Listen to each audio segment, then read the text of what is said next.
Hello. All right. Hopefully this is working. Let me go to the Twitch feed. No. I think we're all here. All right. So Ben is still putting his work together. So in the meantime, while he's doing that and putting it together, I'm going to open the pack. So while we're going to do the pack openings for this cast before we start recording, it's going to be a first ahead of time. Is we are going. I have 5 origins, magic origins to play the Jace lottery with, and 5 Battle for Zendikar to play the Expedition lottery. And then there's a new Phyrexia. What happens if we open a Jace? I do. These are my packs. Can we like some game or something? I say so. The cool thing about these packs. No, you don't get a face cam. Sorry, we don't have a camera yet. But donate to the Patreon is at a level that are a little higher. And we're gonna do a shout out to the Patreon. Did we promise? And also, yeah. Did we put up the vote yet?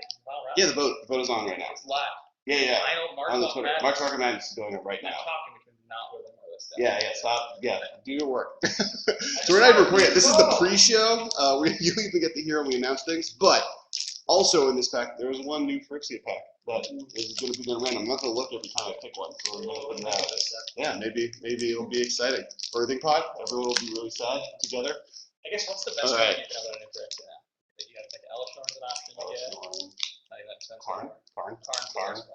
Yeah. Karn. Let's hope we open a card just on flavor. Yeah, there's like one. I think there's one other Phyrexia card. All right, so first pack we're opening. There's like a bunch of Magic Origins. Yeah. Well, there's a bunch of money because there's like Dismember. It's all at the uncommon. All right, Magic Origins pack. Some uncommon Infernal Scarring, Dragon. Ooh, there's a foil. It's a foil forest. So fun. Spider, Negate, Reaver Soul, Very Miscreant, Llanowar, Elf Pass, something, I don't care, some green thing, Blazing Hound. Oh, Llanowar Wastes. I'll take that. That's a card. That's a card that I'll play at some point in my life. There we go. Not a spell. Oh, there's a spell scout in new. Oh yeah, it's like $40 now. Okay, so we can all agree on the podcast, right? That if we open spell scout, I can keep it. I can agree to that. Okay. I'll agree to that. If we open a spell scout. If we open a spell scout. Okay. There's only one pack, everyone. Right? There's only one pack that you have that chance. Okay. Yeah. All right, so that was Llanowar Wastes. You put together your list yet? I'm still doing it. I'm so disappointed. So how are you guys doing? That ban list announced. We don't want to say anything that's important because we're going to record it. So I guess we could talk about. So we will do video versions eventually. The thing is that's one of the Patreon levels. So if you guys want more of the, what did you think I looked like? No one knew what I looked like. You didn't think I looked like the way I looked. Patreon video, we talk about not being fawn. We're not horses with legs. It's satyrs. Right. Fawn are like the female deer. No. Yeah. The things from the beginning of the C.S. Lewis books, the Lionel's Order that we meet. Yeah, those are satyrs. Those are satires. Satire? You're sure about that? Satyr. Are you 100%? I am 100% sure about that. Don't. Yeah, like goat leg people. Also, Hercules is like trainer guy Phil. He's one of these, and also so in like Fawn is 100% Fantasia. Just an animal. Well, and maybe it's like a female version of one of those things. I think it is. On the chat, if you guys know that I'm right, but confirm it. But in Narnia, it's a dude. Okay, can we agree that of the two of us, if one of us was going to be the female version of Satyr, it would be you? No. I'm going to finish making mine. Hi.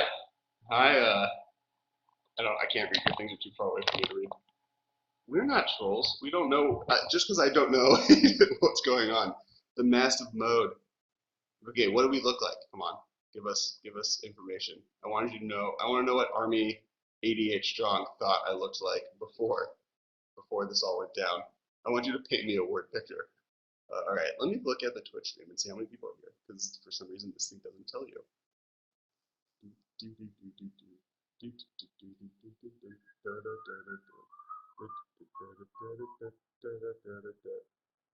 It did not start yet because Ben didn't put his list together ahead of time because he's bad at his homework. I was busy.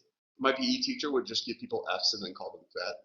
That's what get an F for fat. He was also like South African. It was not fun as a freshman. He got fired. What can I see? Okay, here we go. Live. We got 19 viewers. There we go. There we go. Hi, 19 of you guys. It is really us. So happy we get to use We get to use Mad Profit Unlimited again, the phrase. Oh, we get Mad Profit and Mad's the blue and red one are both in it. Yeah, no, but the whole idea, I'll tap this guy, LSB used to say, get Mad Profit off this guy. Oh, I didn't remember that. No, not at all. Great, having fun. I'll move this closer to you so that people can hear it. Yeah, Ben, we're all waiting on you. Yeah, I know. Let's see if I can enlarge this.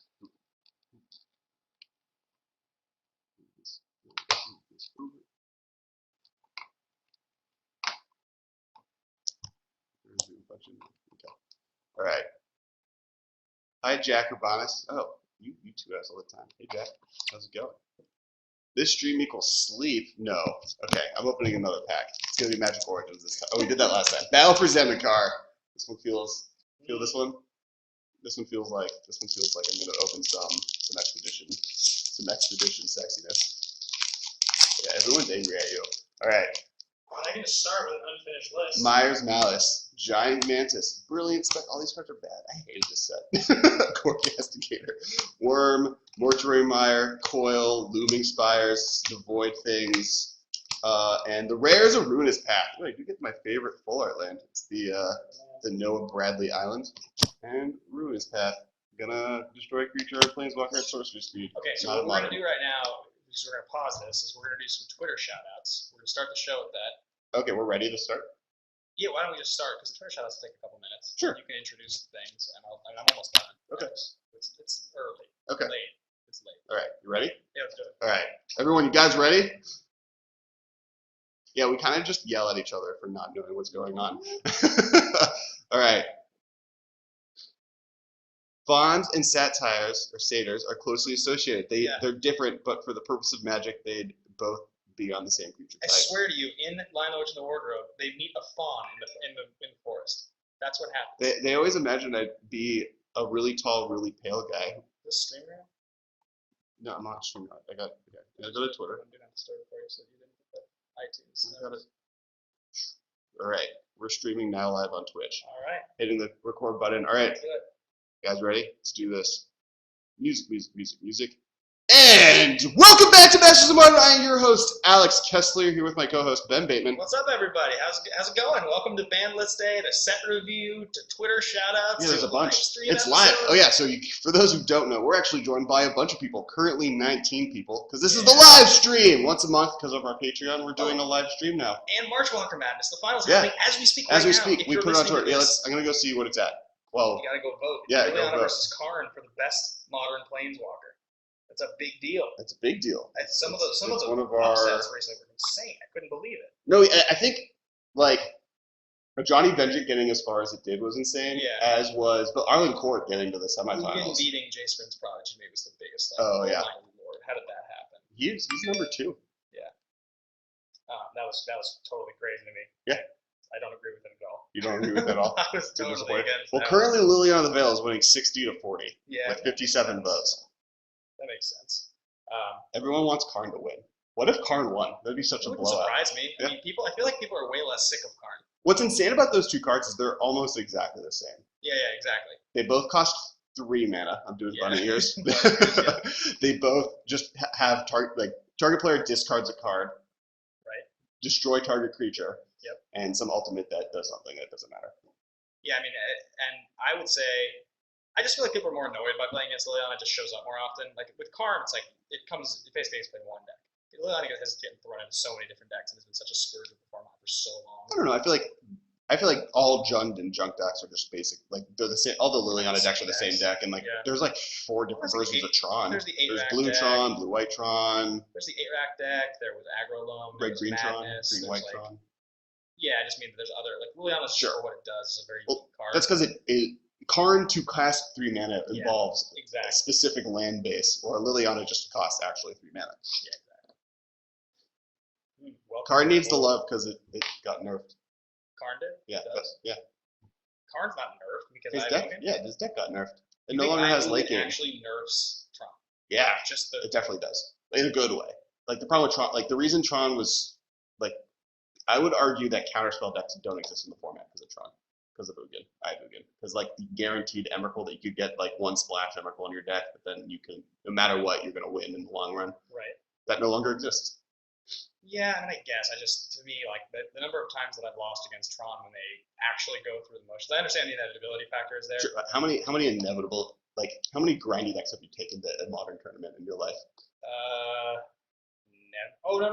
There was the summer that I tried to play early on. I tried to play aggro mill, not aggro creatures, but aggressively milling my opponent. What's that first word you said? Aggro mill? No. What's the first word? No, there was no creatures. Key-drawn crabs, archive traps. That's a creature. The unthinkables. I was trying to Path Exile and Ghost Quarter with Sure, I mean, I remember the deck. Okay. Bad deck. I mean, that deck is bad against Tron anyways because they have Emrakul and Eldrazi in the deck. All right, let's go and do our thing. All right. So we got to log in and we got to get these Oh, we got to do the shout-outs? up together, up to speed. Okay. Why don't you log in and I'll just talk to everybody about the news and we'll react to it in a minute. Yeah, well, yeah. Why don't you lob? God, nope. I can see my email. Why don't you lob the? What happened today? What happened this morning? So this morning there was a gigantic announcement. There was the banned and restricted list announcement everybody saw coming. Yep. Ayabugan was banned from Modern, which kills the crazy aggressive Eldrazi decks. Doesn't entirely destroy the deck, but mostly does. They left Eldrazi Temple in the format. It'll still be a deck. I still think turn 1 Mimic, Eldrazi Mimic, into turn 2 Reality Shaper, into turn 3 Reality Smasher. Or no, sorry, turn 2 Matter Reshaper, into turn 3 either Thought Knot Seer or Reality Smasher is still an insane start. It's still powerful, and I'm glad that they decided to not just nerf the deck completely. Yeah, the fact that they didn't keeping Temple let the deck survive in a way that was more fair. So, as well as that happening, the more surprising announcement was the unbanning of cards. So this to me felt like Wizards felt bad. This was like they're going to turn the format on their head. In some ways positive and in some ways negative, because both of these cards are cards that when they were legal in their formats were two of the most obnoxious cards to have to play against. I do think Ancestral Visions might be the most format impacting card unbanned since the formats existed. Yeah, I mean, yes and no. Like the deck that it was the biggest boon for is now gone. So the fact. Sure, but fairies will play it. Delver, I think a lot of decks will take advantage of that effect. Yeah, no, it's a good I don't card. think it'll be the same deck, but Don't a lot of decks. Or if you look at every other unbanned card, they kind of were unbanned and then nothing happened. Right. I mean, I guess my point is it's worth saying that all the other cards that have been unbanned have been kind of whiffs. Yeah. While I think this is going to be one of the first non-whiffs. Yeah, I mean, this is just them definitely swinging for the fences. I mean, I think for me, the big thing is that Sword of the Meek being unbanned, creating the Thopter Sword combo, legal and modern now, is means two things. A, means Tezzeret becomes a real card in modern pretty much immediately. Yeah, that's the thing I'm excited about. Because the problem with Thopter, Agent of Bolts. To be totally honest, both of them. Because the problem with Thopter is that the sword is terrible in multiples, and you don't want to draw it ever. But when you can make it a 5/5. Right, exactly. That's what I'm saying. With Tezzeret and other cards, it's pretty good, and maybe even an affinity list to give them kind of a grindy plan. But I don't think it's going to be as Lantern gets way better with it, or not way better, but better. There's definitely things that it's going to be doing. It's just it's an interesting card because of the multiple factor, and I do think the funny thing is that both these two cards coming out basically mean that Bloodbraid Elf and Stoneforge Mystic are never being unbanned. Because they expressly said that the fact that you can't cascade into it means that it's safe in the format. So Bloodbraid Elf isn't getting unbanned. Yep. And Thopter Foundry, the flaw I just mentioned, is that you have to play 4 of them. Right. And if you can get away with just 1 and 4 Stoneforge Mystic, that's also a huge problem. Yeah, definitely for me, it makes Tezzeret really, really interesting. It also there's just some really, really interesting artifact-driven decks now that you can start to mess around with. Just very cool stuff. I don't know. I like the idea of Install Artifact now. Just you can just play a deck with Install Artifact and for each of the combo pieces, and just all of a sudden your Install Artifact just gets to slap onto a 2-cost artifact on turn 3 if you have nothing else. It's pretty good. I mean, I don't know that you and I have both built the Tezzeret decks before. We've brewed them. Yeah, many times in my life. Yeah, I mean the thing is now you get to do the thing where you're okay, I'll just play the combo, I'll play a bunch of Torpor with main deck. Well, now you have a threat that's not Tezzeret, and you have something you're digging to that's worthwhile with Tezzeret, which are two things the deck kind of was missing. And now with Thopter Foundry, there's also the chance of I just make Thopters and block my Tezzeret until I have enough Thopters to combo you out with my ultimate. Yeah, I mean I definitely think there is one issue here, and that is that there's a lot of answers to Sword of the Meek combo. Abrupt Decay and like just like Kolaghan's Command, like a lot of like heavily played cards to take out an artifact. And what you have to do to kill that deck is just get rid of the Thopter Foundry. But like also decks that know how to take advantage of it, decks that play say Academy of Ruins, like that's a really, really, really, really annoying combo to play against. It's just super annoying, and it's also really, really, really good against the aggressive decks because if you can stabilize, there's pretty much nothing at all that like Infect or Affinity or any of the aggressive decks don't want to see other than you having a bunch of flying blockers and gaining life. Like, Sure. Yeah. Like against It's good against what's really interesting about it is people, especially before the Pro Tour, even were like the problem decks are going to be Infect, Burn, and Infinity. Yep. And this single-handedly makes that not as much of an issue. Yep. So that's definitely really good.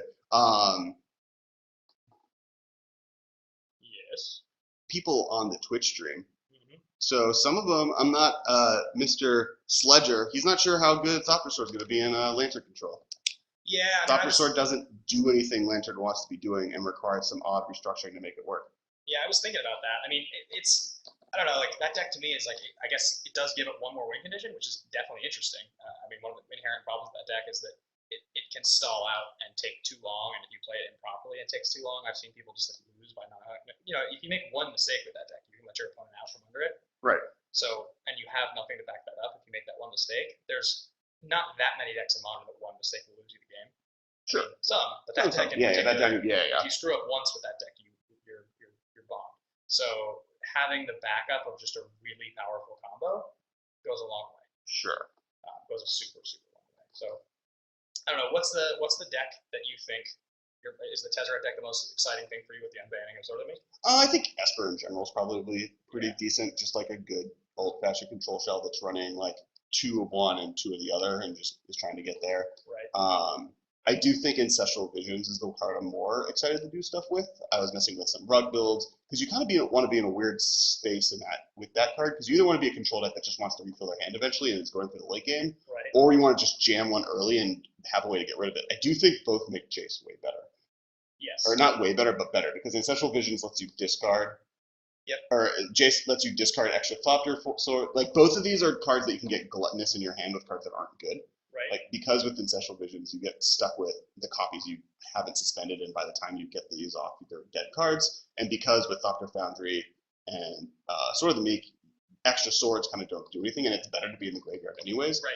The ability that Jace just put it in your graveyard makes him just one step better than he already was. It makes Thirst for Knowledge like such a good card in the format. Like Thirst is really good. It just becomes like if you're gonna play that deck, like Thirst for Knowledge all of a sudden just becomes like there's no instant speed draw 3 discard 1 card in Modern. I don't know. It's definitely really interesting. We're gonna be in a very unique place now. Modern should be completely flipped on its head. I'm a little afraid Kolaghan's Command just becomes super, super prominent again. Yeah, to a certain extent. Yeah, I think it has to, which means that the moment for Burning Cocoa to come back seems to be gone. What are you gonna do? Right. All right. So are we logged in? Did we find any? I'm looking for it. I'm failing on my phone and I can't do it on my computer. Struggling to find it. Yeah. So we're gonna keep talking about. Oh, well, I guess we can do another pack opening. And this is the first one while recording. So. All right, Battle for Zendikar. Okay, ready for it? I'm gonna see if I can find this.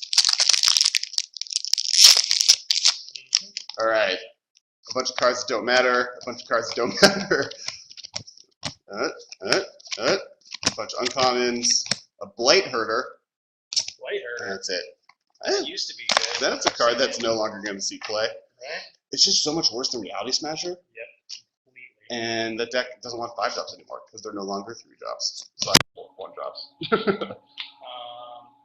ahead. Let's open one more pack. One more pack? All right. So, in the meantime, I'm also going to check out on our little voting pack.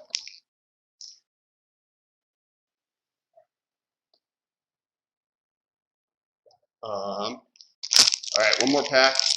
Okay. Let's just get through the Battle for Zendikar. Let's just do it real quick. All right, nothing. Ooh, Oblivion Sour. Who's got a mythic here? There you go. I still don't Why think are you those. sour? It's sour. I don't know. I think so. Because it's. I don't know. I've always thought. Yeah. It's I got it in my head. Why do I call it Sage Rhino? And Because you're weird. is it satire or satyr? I want someone to spell That I think the is satyr. phonetic. Okay, satyr. Okay, so it is like the Jewish meal during Passover. All right. So okay, we got a couple shout outs here. Are we ready? That is true. Blighthearter can. Oh, I guess I didn't really think about this, but processors also are slightly better because they can grab visions out of exile and put in the graveyard. I mean, I wonder, like, I don't think this will happen, but if Ancestral Visions becomes as much of a pain as it was back in Standard, do you remember that at the Pro Tour in Standard, Rift Sweeper was like a main deck of in a bunch of decks because of how good Ancestral Vision was? Sure, and then processors are just better for like not Blighthearter, but what's the -2/-3 creature? One black. Strangle. Wasteland Strangler. Wasteland Strangler. Wasteland Strangler. Wasteland Strangler is just really good against it. That card is good. Yep. All right, shout out number 1. We have Dave and Carlo, and he wants us to shout out to Silas. Hope he chokes on the Ancestral Visions he bought today. Kidding, he says. Awesome. Well, sir, thank you for being a supporter of the podcast and also for being a supporter of our Patreon. It's awesome of you to do it. So, I mean, let's do all the, now that we've kind of gone over, anything else with the bannings before we move on? Well, I mean, what deck are you most excited to play with? Oh, man, I think Tezzeret. Like, I love that card. I played a Tezzeret deck back in Standard. I just adore that card. So that's really fun for me. I think. Also, though, Ancestral Visions is a sweet card. Like, I mean, I'm very interested in this deck, and I've been talking about this for a while. But there's the new flying 2/1 for 2 with Flash out of Innistrad, of Shadows over Innistrad. Sure. There's also Dimensional Infiltrator, which I've talked about before. So now in back-to-back sets, they've made 2 Flash 2/1 flyers in blue for 2, which is a rate they've never printed before. So now you have 8 copies of this card to go with your Delver Secrets, to go with whatever other 1-drop you want to play. And you have Ancestral Vision that you can play on turn 1 holding up your counter magic. So they're essentially building you some sort of like Flash mono blue deck with a bunch of soft counters and just like, I'm not saying that, it's the craziest, most amazing thing, but like, what's to stop you from maybe playing this deck and splashing green, just like playing Raincore and just like end of turn, flash in my 2/1, on my turn, pay 1 green, attack you for 4, and then like you just sit on counter magic and everything's so cheap and so efficient and has flash or cost 1. This sounds like a deck that you would love to play. I would love to play this deck. I mean, so anyway, my point is, I think that Ancestral Vision, any deck in Modern, like it's a very unique Modern card because this card hasn't ever been legal in Modern. Sure. And Modern's a format where you pretty much always want to have something to do on turn 1 if you can.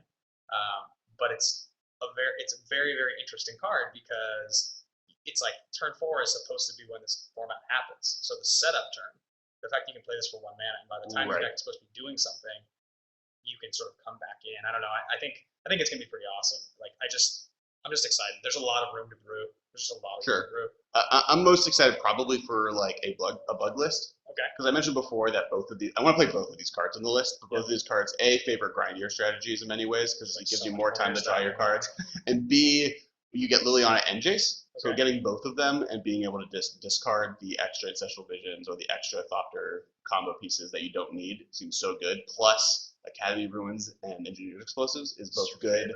Yeah, so many good things about what's going on here. There's that new card, Plus Engineered Explosives on 0 no longer kills a flip Jace. Speaking of your Trinket Mage whole plan, there's that new artifact from that 1-drop artifact that transforms. It's like a it's like 1-drop and it has Defender, it's a 2/2, and for 6 mana it becomes a 4/2 flyer. Yeah, that struck me as like a card you would love to play. It's like a 1/1 of your just silly Trinket Mage decks. No, not good. No. 6 is too much. Yeah, I guess it's okay against Goblin God. Stops and mold. Yeah. I guess they just trade. There's a lot of cards to talk about here. I'm very excited. Are we? Yeah. Should we? How do you want to do this? You want to open another pack right now? You want to do another shout out? Sure, I'm gonna do another pack. We should just like glutton ourselves through the packs. No, through shout outs. You want to do?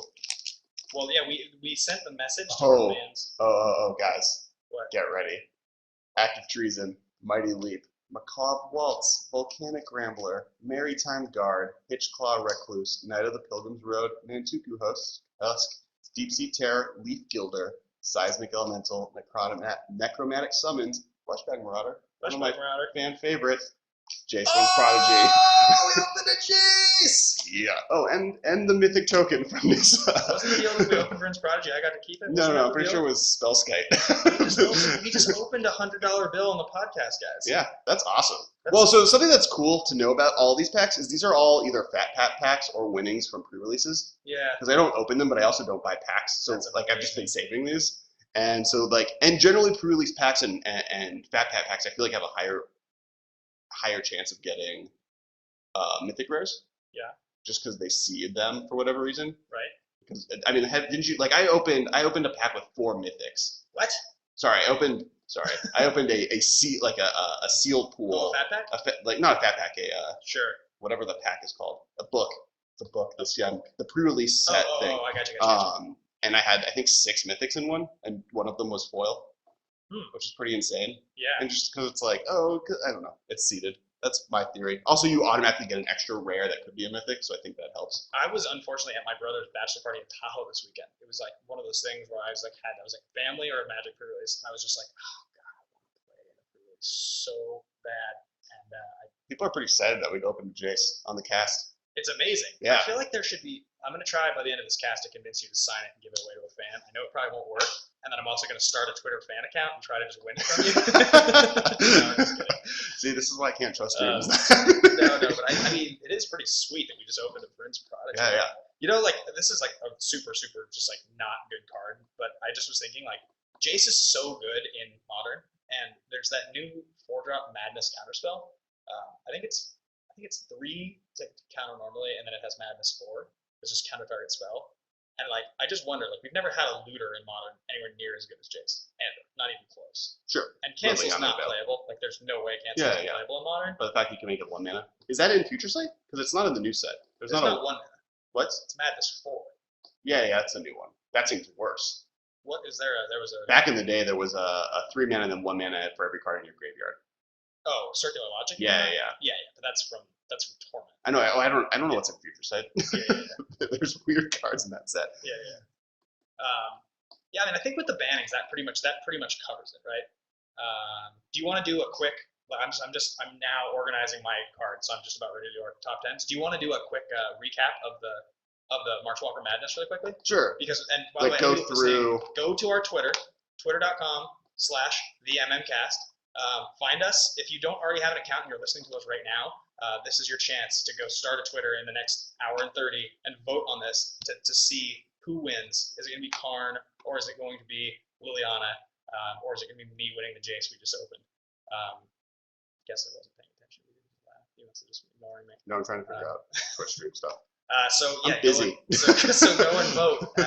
But he's going to find the results, and he's going to give you guys a quick talking through. And while he's doing that, I'm going to give another shout out here. I can now get on the internet. I moved the windows around. So Jack Urbanus this is our next shout out. He wrote us a note. This is really nice of him. Said, "Hey Ben and Alex, my name is Jack, and I've been listening since day one. Your episode with Chapin by Grixis got me hooked on Grixis, and I still haven't looked back. Thanks for everything. I'm glad I can give back." Well, we're glad you can give back too, man, because that's awesome of you to say. We also love the Chapin episode, and in a lot of ways, we both kind of got hooked on Grixis at the same time. We were both fascinated after that episode. Yeah. All my fun. But I do love that card. It made so much more fun for the rest of us, though. Yeah, the card is super sweet. So thank you. Thank you so much. Yeah. That's our shout out for there. And so now Kessler is going to give you a countdown. So we started with 64. Started with 64 walkers. Yeah. And it was inevitable that Liliana was going to end up as number 1. Sure. Or at least a 1 seed. Karn, I guess, was. Karn was pretty close. I mean, there was the top 4. Maybe? It was third. Jace got kicked out by Ugin. Which was surprising. Which was surprising. And then Karn kind of won the whole thing from that point on, because Karn was beat Ugin for obvious reasons. People just have this love affair with Karn Liberated. Karn's losing. Karn went down at 62 to 38 with 86 votes. Guys, you got to vote. Go vote now. They need I voted stickers for this. Yeah, seriously. Well, make sure to vote in your local primary for the election. 86 votes are happening live now as I'm talking. All right, so I actually have gone through using the points from the voting, the percentages, and then added it all together to see who like what the actual new ratings are. So we have the new ratings here. And I'm going to I think I can make this live even so people can see it. I can. All right, whatever. So the weirdest thing to me is a Johnny Vengeant is the only person who made it to the a later round, but people from the previous round that got kicked out are higher than him. Both Elsbeth and Jace have more points than a Johnny does, but he got farther in the tournament. Weird. Yeah. Weird. I think we both knew a Johnny to some degree was going to do really well. Sure. Like I think that was like a thing. We just because that card is effective in Modern. It's funny, like Elspeth, right? Elspeth was high on the list, and everybody knows the power of Elspeth Knight Errant. But I think we both look at that card as being nobody really plays this enough. As good of a card as it is. Like in hindsight, Johnny has seen more play, significant tournament play in Modern than Elspeth has. Yeah, I think so too. Interesting enough, speaking of Elspeth, is the card that we were most wrong on was Elsbeth Tyrell, which is the 5-mana Elspeth. And I think that's purely based off the fact people thought she was the other Elspeth. Really? Yeah, I think she got to the second round and did pretty well in the first one. But I think that's because they just, most people just refer to Elsbeth as Elsbeth and forget that Scars of Mirrodin Elsbeth exists. Interesting. Okay. Yeah. So. All right. So that's. I mean, we'll keep coming back to this, but right now, 68-62%. Yeah. It's I think. It's close. At this point, I mean, there would have to be a pretty severe. Re-ranking by the end of this too. Well, I mean, if enough people quote it saying vote for Karn. Sure. That's, I think, the way to accomplish maybe getting Karn some votes. Okay, chat, if you can think of some way to win this Jace off Kessler by, I don't know, interacting with this poll, just go ahead and shout it out. I'm on your team. All right, actually, I'm going to open another pack. We didn't get to split the Jace. I'm so upset. All right. This is Magic Origins. I'm just going to finish Magic Origins, I guess. Yeah. I mean, now what's left for us to really get here? We can't open another Jace. Well, there's a foil negate. Yeah, so not a foil Jace. Yep. There's 2 more packs of Magic Origins. All right. Bunch of cards I don't care about. Bunch of cards. And Jace's Sanctum. They hang out with Jace. All of my instants and sorcery spells cost 1 less, and if I cast one, I scry 1. Actually, a foil negate's probably worth something. Now that I think about it. Yeah, people it's like a played card. It's like 50 cents. Yeah. All right. Cool. You can buy 2 cards for Liliana. You can put it for Karn. Lily for life. I agree. All right. So next section. All right. Time to do our top 10s. Time to do our top 10s. Top 10s. Are you ready? Have you figured out your top 10? 1, 2, 3, I've 4, stalled 5, 6, long 7, enough. 8. I have to kick out 2 cards here, so I have to decide which of these cards are going to make it. All right. I like that card. Neither of those cards are really my style, so we'll go with that one at 9. Why don't we? Do you want the chat to pick? Because I can pause the recording. No. Okay. I just. He's ready. It's He's done. ready. Okay. And I have a lot of can we do a quick couple honorable mentions of cards that aren't going to make it? Sure. Before we do it? Yeah, right, we each get 3.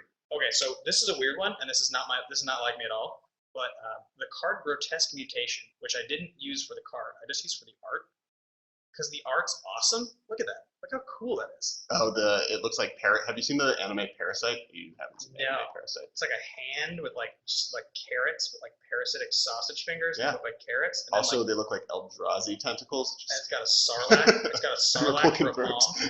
Sarlacc for a palm. You like that? Yeah. Star Wars reference? Yeah, I did. I got it. So yeah, that's my first. Oh, so we're doing our top 10 Shadows over Innistrad cards. I don't know if we explained that to everyone. This is gonna be a full thing. We're doing it live. The announcement for Modern happened today. We're also doing our Innistrad review. So get ready. Top 10 cards from Shadows over Innistrad. Also, just a reminder, because I realized we didn't do this, make sure to go check out our sister podcast, The Command Zone. Yes, of course. They do awesome Commander content. Yeah, they're just genuinely awesome dudes. Speaking of Commander, this Jace can now go in my actual Modern deck, so that I can put the foil Comic-Con Jace that I've been using to play Modern with into my Geist EDH deck. That's all foil. Yeah, your Comic-Con Jace. In retrospect, I had the option. I think you guys were in line or something like that, and I think you're if you just drive down here, you can just join us in line and buy this set. I should have just done it. I should have just gotten in the car, literally driven to Comic-Con, stood there with you, gotten a ticket, and driven back. The story would have been way better than the story of what you did instead. Do you know what you did exactly? Yeah, I thought you knew and you were going to make fun of me live. No, I don't. I don't know what you're up to. All right, so that was Grotesque Mutation was my first one. So mine is Sorin. Honorable mention. yeah. Didn't make my list. He's He super didn't make sweet. it for me either. He's a 6-drop, but all I want to do is flip over an Emrakul and dose him for 15. I mean, yeah, like the card is really, really, Like, really powerful. I kind of like someone please, and maybe we'll do it in a deck doctor episode. So Patreon specifically do this, or maybe I'll just do it. I want to brood black-white Tron list. Okay. Yeah, black white Tron with Sorin. So you just like you play Sorin on turn 4, 5. It sounds 6. pretty gnarly. Yeah, Yeah, it yeah. definitely sounds like a good way. It's like a 5-drop, I guess. Yeah. You do black, white, and you land. Sounds rough, but let's do it. To mess someone up. Okay, I'll throw another honorable mention at you. Yeah, oh yeah. So it's 4 modern. Our shadow's in it. It's 4 modern cards. So these are like our bottom. These are our honorable mentions. They're not on our list. These are cards that we wish would be good, but probably aren't. Yeah. So I'll probably go honorable mention here will be Harness the Storm. I think that's a card that is actually modern playable. Like it's good. Okay. But it costs 3, and I can see the setup. You play your cantrip, you play it on turn 3, and then you kind of try to go off on turn 4 with it. I just feel like Storm is good enough already to not have to just like add in a 3-mana enchantment. Okay. Because unless I'm mistaken, Fire Magic essentially costs 2, doesn't it? Yeah, it does. Yeah, which is like kind of doing the same kind of thing. Yeah. Better, I think. So well, together they start going insane, but it might be a little bit win more. I just don't think you can play 6 to 8 copies. Sure. Of enchantments. Well, I think this is like your 5th. Maybe you play 1. I think you play 1 of. Yeah, which is why maybe it's but to me it's not like interesting. Like it doesn't like break a new archetype or something. So my next one is Skin Evasion. Okay. This is the Invasion. enchantment aura for 1 red. Enchant creature attacks each turn of Fable, and when enchanted creature dies, returns Skin Evasion to the battlefield transformed under your control. And it's a 3/4 when it flips over as a creature. You just get a 3/4, dude. This is the one. It's 1 red, and it's a yeah. So you, like you play it on something, you sack it, and then it comes back. Well, that's an option. To me personally, I play it on their creature, right. Make them attack into my Tarmogoyf, and then I get a 3/4. You think that's possibly constructed play? I think so. But it's an honorable mention.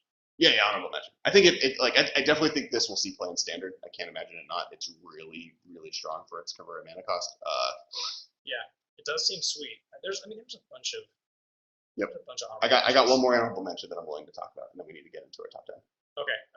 I'll talk about my. Well, you do yours. Brain in a Jar.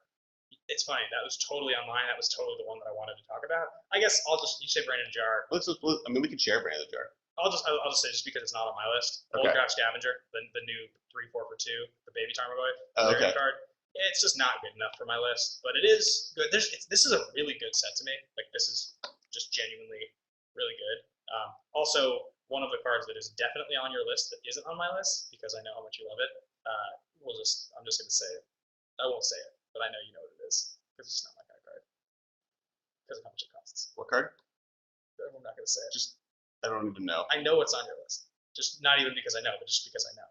Okay. Yeah. Okay, well, we'll talk about it later. Yeah. All right. So Brain in the Jar is I like the idea that it's like kind of Aether Vial for spells. That eventually you're just gonna get some sweet stuff for 1 mana. It's really cool. That card is super cool. Yeah. Very, very, very interesting. Costs 2 mana. Like I could see us being wrong, and this should be just on our list. I can also see this never seeing play ever. Yeah, it definitely is one of those cards. This is one of those cards that I would love to hear Chapin talk about. Like I would love to hear somebody whose mind is extremely sort of attuned to evaluating these things, like really outside the box thinkers. In fact, now that I think about it, maybe when I was in the top level podcast, he and Flores might have actually talked about this card, but I can't quite remember. Or was that Jarrett T? Did Jarrett T talk to us about this card? Was he saying that he was excited about this? Yeah. That's who it was. Yeah. Okay, never mind. Yeah, this card is sweet. That's an outside the box thinker, so maybe we're on something. All right, should we get into our 10? Yeah. All right. Number 10. Go ahead. You go first. All right. Drownyard Temple. This is a land. This is the 3 return of the This battlefield is it taps for a colorless mana, and then 3 return Drownyard Temple from your graveyard to the battlefield tapped. It's the one with all the cryptoliths pointing in the ocean, summoning Emrakul most likely. Story.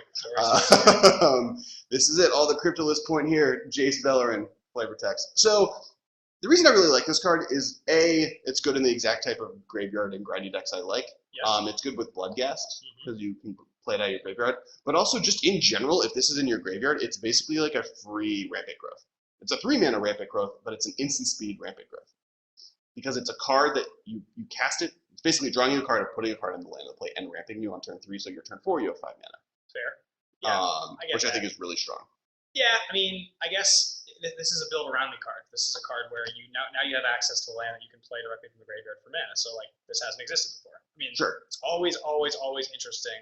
And I always say this. But it doesn't take a place of a land drop. Like if this red play this card from your graveyard, still good, but it accelerates you. But it accelerates you. Yeah. So in the self-mill strategies, it is interesting. And you like you can discard it to Liliana or Jace. Like the value you gain from it is pretty high. Yeah. And this goes. And you can just cast it. And this goes well with your favorite card in the set. Maybe. All right. What's your number 10? My number 10 is Sinprodder. The 1 red, 2 colorless for a 3/2 menace devil. At the beginning of your upkeep, reveal the top card of your library. Your opponent may have a card in your graveyard. If the player does, Sinprodder deals damage to that player equal to that card's converted mana cost. Otherwise, put that card into your hand. It's like it's like this weird like reverse Dark Confidant sort of kind of effect. It's got like that Sorin effect a little bit too. This is Sinprodder? Yeah. Yeah, I don't like him. You'll now be the 5th person today that I've argued with about why I'm not a fan. It's one of those things where like if he was a 2/1 for 2, yes, he would be insane. I don't even know. Well, so the problem I mean, this isn't complete. This is kind of a fallacy, but the fact that he can kind of lock you out of your land drops because your opponent can make sure you don't get lands when you need them. Well, if you flip a land. Sure, but yeah. And then it's always going to give you the worst possible option. And I guess my big issue is that the decks that really want it are burn decks, and burn decks. I'd rather just this be Lightning Bolt or any of the other 2 mana burn spells. Yeah, I get that. I mean, it's number 10. Like I don't know. I feel like our lists are gonna be pretty different here. Like no, this set's cool because our lists are gonna be so different. I don't think my list at all is gonna be similar to yours. No, I mean, also it should be noted, by the way, that like you have a slight advantage on card quality here because you played with it over the weekend. Sure. I haven't gotten to play with it yet. Sure. So I don't think I didn't play with a single card on my list at the But I'm sure you at least played against some of these cards. I played against at least a few of them. Amazed if you had. So, all right. All right. What's your number 9? Number 9 is Falconwrath Gorger. Falconwrath Gorger. So this is the first time they've ever printed a 2/1 for 1 in red, and this one has an upside. That's not true. 2/1 for 1 in red? Yeah. It's existed a bunch of times. Name one that had no downside. Every single one has had a downside. Well, you didn't say that. Sorry. I meant that. This says okay. So this is they've only ever printed 2/1s for 1 red as a Jackal Pup, but there's always a downside. There's like you take a damage or something bad happens to you. This one doesn't have a bad side. It has a good. It makes all of your. It's a vampire lord that makes all your other vampires have madness for the converted mana cost. This card is definitely super interesting. It's just one of those things for me where I'm like, I wonder actually how cute your deck would have to get to be able to play. You don't think we're at a point? I mean, like there's in this new set a lot of the like some of the push 2-drop vampires, like the ones that like can be 3X's.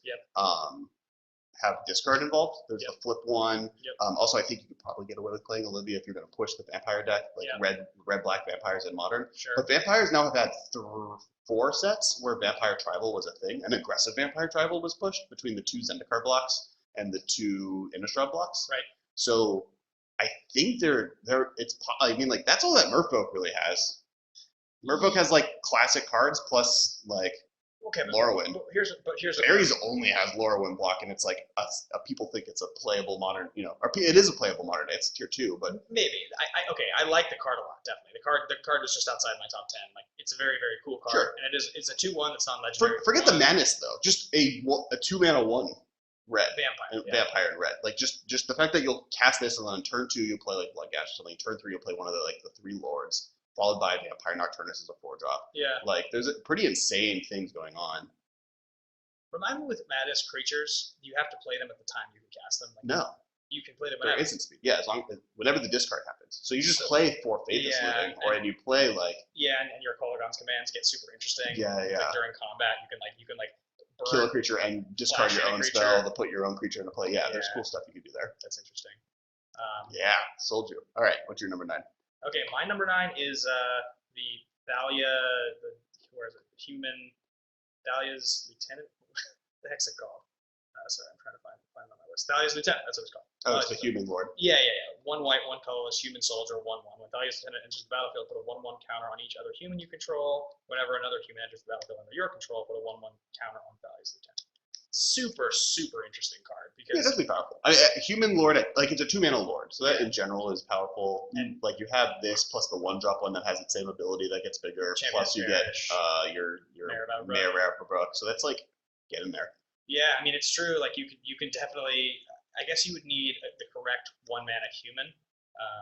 Aside from Champion of the Parish. Well, you get the one that when it dies, you get a spirit. There's a few 1-mana humans out there that in are pretty modern good. though. You would really need like.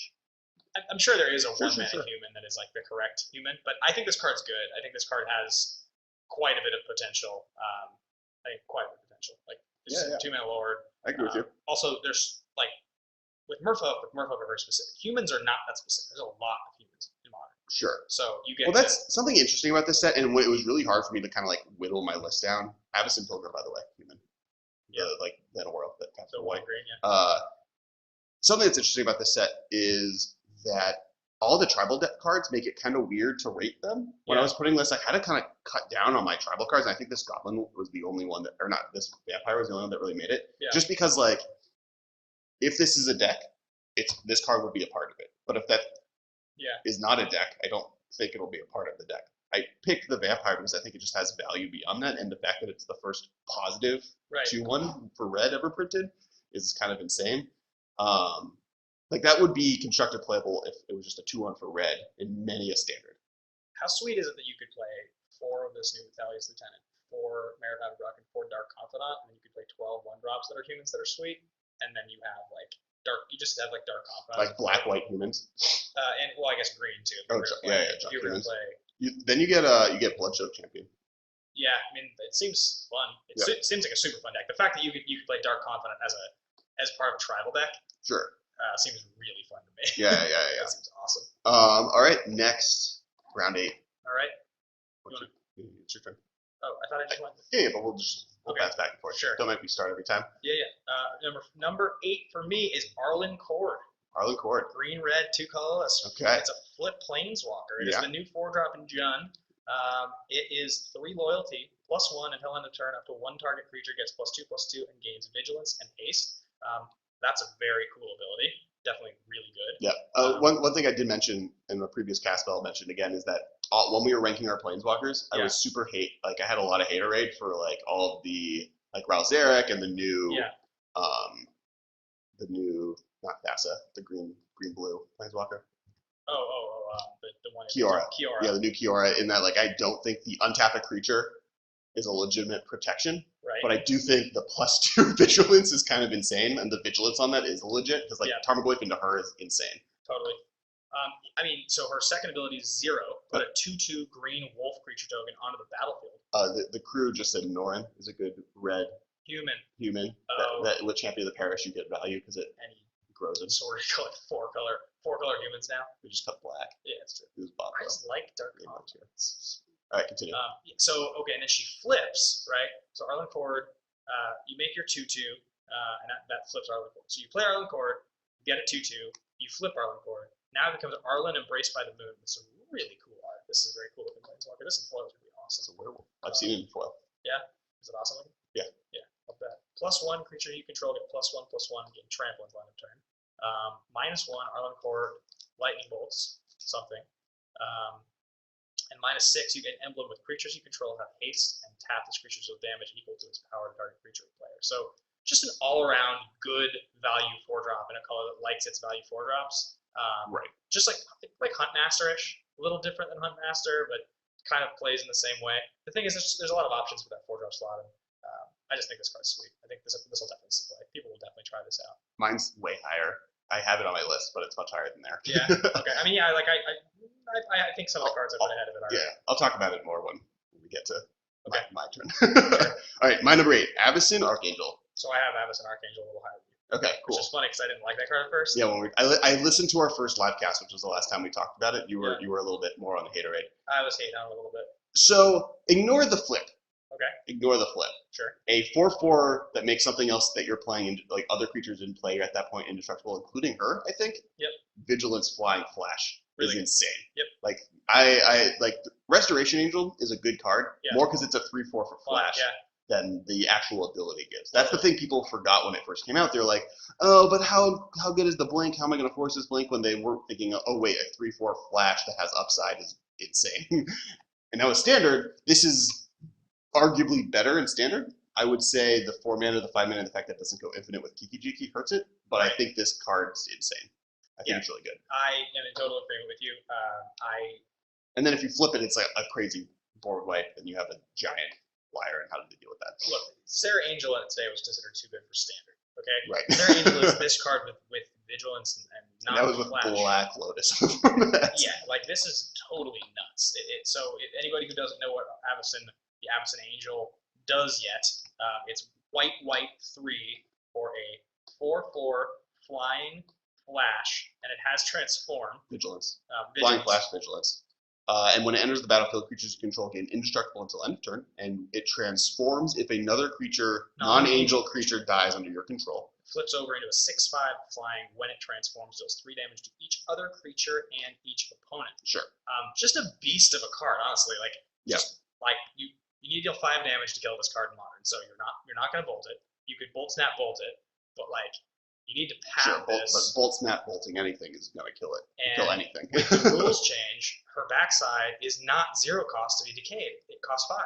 They changed the rules now. So now you actually need to be able to get rid of a 6/5 that costs 5 mana. Like this is going to be path is your answer. I mean, it's weak to path, and white just got better, and it doesn't have trample. So I will say with Thopters being a thing is one of the reasons it was maybe a little lower on my list, just because like this is no longer as possibly insane as it used to be. It's still really good. Yeah, completely. So all right, that is your number 8. What is your number 8? Okay, mine. No, I did mine. It was our record. So my number 7. Oh, this is a good point. I actually didn't even think about. You can, and this is from Sped 1313. You could play another Avacyn even once you flip it. So the 6/5 Avacyn doesn't compete with the first Avacyn. And as long as you don't play another creature, they're both at angels, so they'll never compete with each other. Yeah, that's pretty sick. Okay, my number 7, Asylum Visitor, a card I am very excited for. Black and a colorless for a vampire wizard, 3/1. At the beginning of each player's upkeep, if that player has no cards in hand, you draw a card and lose 1 life. And it has Madness, black and a colorless. So this is like some sort of a weird Hellbent parallel, like Blood Scrivener.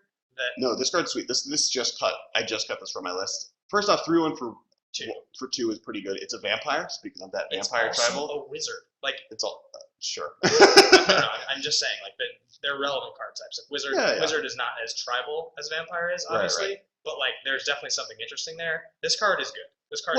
But beyond any of that, just the fact that like getting yourself and/or your opponent hellbent in black is not a hard thing to do. Not at all. Like I can completely see like a Madness, the 1-drop, the red, some of the vampire tribal, but just playing Liliana the Veil. Cards that have a lot going on. Or even the creature Liliana, because she's at least gonna get in there, and then she makes a zombie, but like the vampires are gonna die. You have enough aggro creatures that she'll flip, and then you get to do the double discard for Madness, plus you get to reanimate your vampires that died. Like that deck seems good. I mean, cards that have a lot going on historically are my favorite kind of cards. Sure. If cheap cards that have like lots and lots of text are just cards I like a lot. So a black and a colorless. That card might be one of the more underrated cards from this set. I think it is. People aren't talking about it. Black and a colorless for 3/1, vampire wizard, right? So right away you're just like, okay, relevant creature types, and it's 3/1 for 2. Then you're like, oh, and it has Madness, so I can play some weird value thing to get this card. And then on top of that, this generates like insane card advantage if you have a deck that knows how to play it properly. Well, and if you're playing a Madness deck, one of the flaws of Madness deck is you run out of cards because you get yourself hellbent, and this is great in that deck. Yeah, each player's upkeep, if that player has no cards in hand, you draw a card. Right. So it can trigger twice if you're playing instants. Yeah. Awesome. I think this card's great. This card almost made it a little higher for me.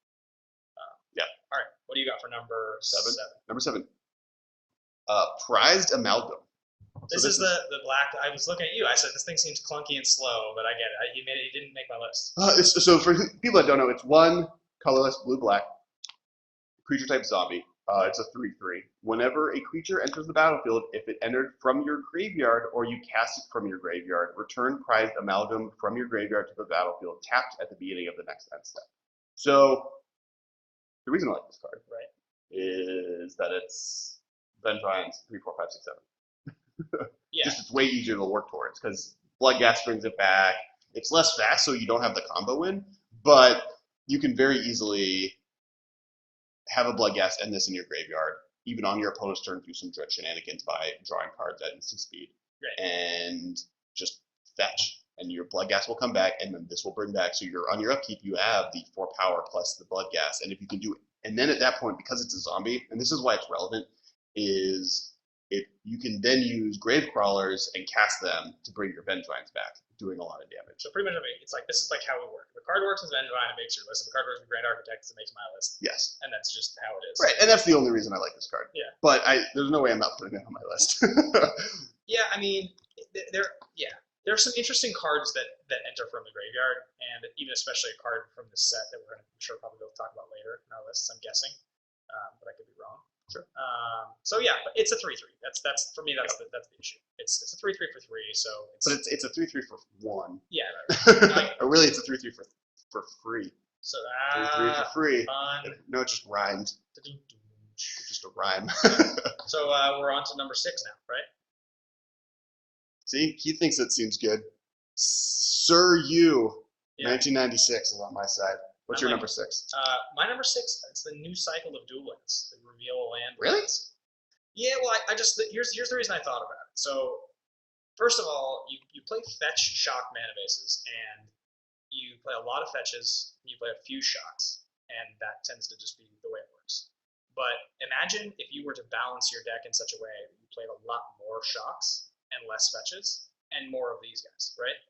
So let's just say that your base was like 12 shock lands in a deck as opposed to like the 4 to 5 that a lot of decks play. Sure. And you play a bunch of these guys and maybe a few fetch lands. A lot of your opening hands, you're going to actually just be able to play untapped.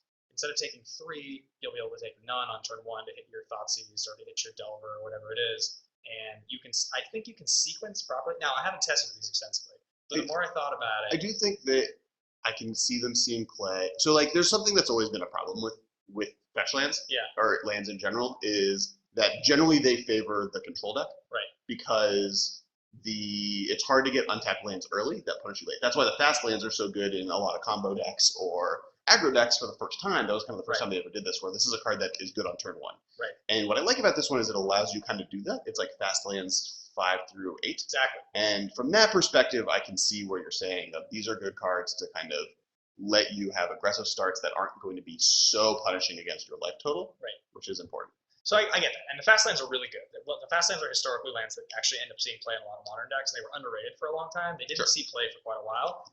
I don't think these are quite as good, because late game they're both bad. And early game, the fast lands are better. And also, these didn't open up any enemy design space. They're both just allied colors. But to me, like, lands are always going to be interesting. Like, lands make more of a difference in modern decks, usually, than, like, the spells do. Like, your mana base, and, like, if there's a really good new cycle of lands or a really good land printed, it can often make a big difference. Right. So, to me, that's why. Maybe I'm overrating these a little bit. Maybe they're actually trash, but to me, that seemed interesting. We gonna open another pack at the halfway point? We have 6 left, and then I'm gonna open another pack. Wait, you have your. I just did my 6. So now I have your 6. What was your number 7? Silent Visitor. We didn't talk about that at all. Yeah, we did. Silent Visitor was the 3/1. Oh. Did you skip your number 7? No, I've just been confused. All right, number 6. Okay. My number 6. Thing in the Ice. That's only number 6 for you? Yeah. So okay, well, I've lost a little hype on that card. Why? How? It's so good. It's so like something that to keep in mind in my number 1. Is that it pairs and decks that want to play Chronozoa and X-Parasite? Is that what you're gonna get at? More to the fact that just happened. A card that is good early and good late is generally something that I'm going to favor, or something that's overtly powerful. Okay. And I think this card is not the best late game. I mean, I guess it just depends. And do you want to play like 8? Like, because now with the Sexual Visions competing in that same kind of deck, like now you have like 8 cards that are terrible top decks. I mean, okay. So I understand. This is where I think people are missing this card. And I know I just made a joke about Chronozoa, which is only partly a joke. Like that, I don't think that's going to end up being a deck in Modern. It's definitely a deck that I'm going to try to make work in Modern. And those of you that don't know what Chronozoa does, it's a card that I love. It's 1 blue, 3 colorless for some sort of like illusion or something like that. 3/3 flyer, enters with I think 3 fading counters on it. When it dies, but has no fading counters on it, you put 2 tokens into play that are copies of it. So what's relevant about that is it's another card that when it has 0 counters on it, it transforms into something.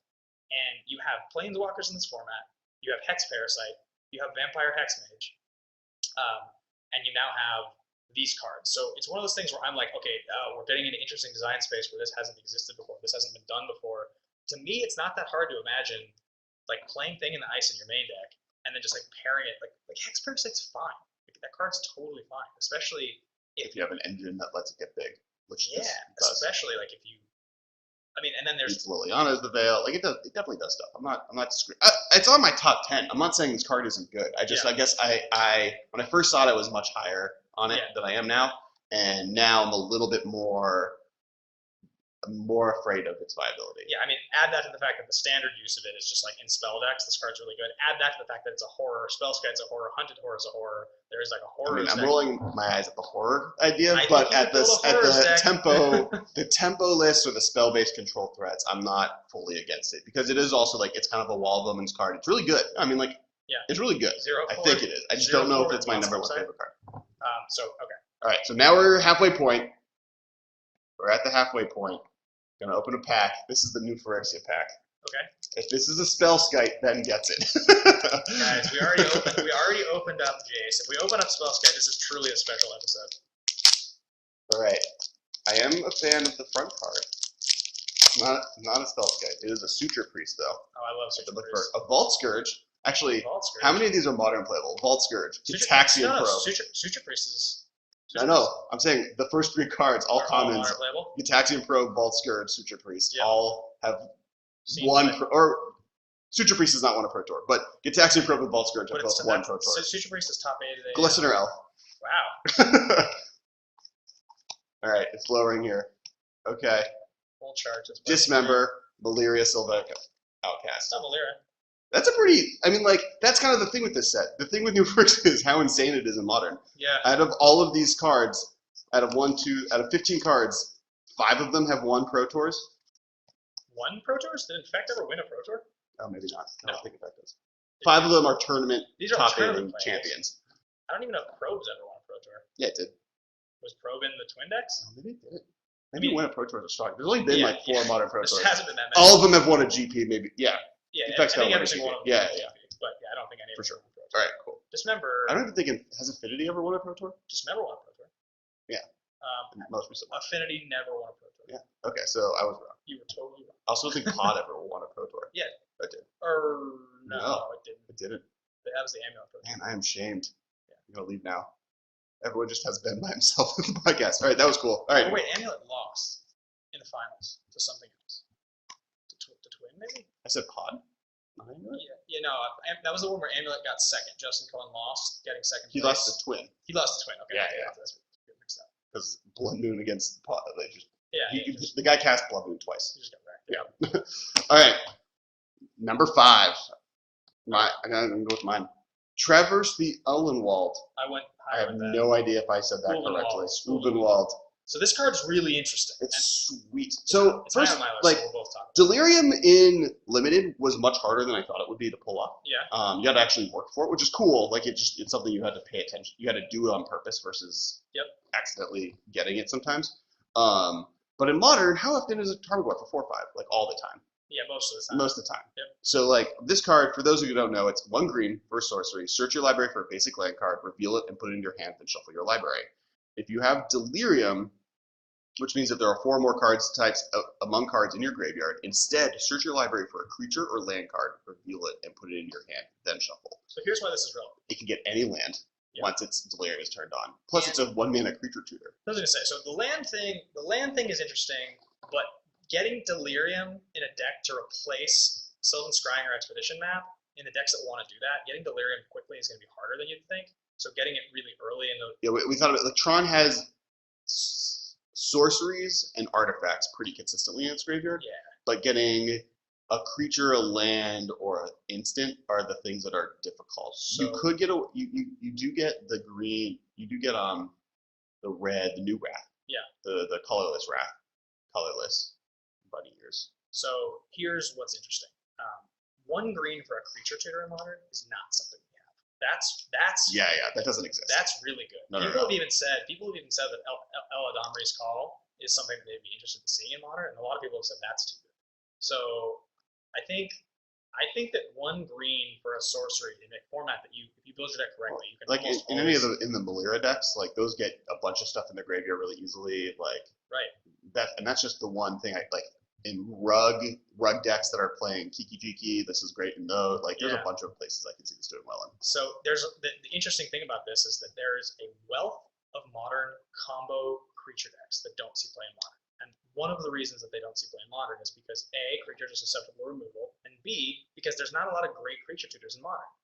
What this card does is opens up the design space for brewers to take advantage of a lot of things. Right. You know that I'm a fan of like the Duskmantle Gildmage Mindcrank combo that doesn't see a lot of play. I'm a fan of the Pili-Pala Grand Architect combo. Like there's interesting combos that don't see play in Modern that you can try to do something really cool with. Right. And this card is a big part of getting there. Why are you smirking? So Army 8H Strong made a good point about the New Phyrexia pack. Yeah. That the New Phyrexia pack was more of a Modern pack than most Modern Masters packs. True. Yeah. Yeah. Interesting. Fun. All right, continue.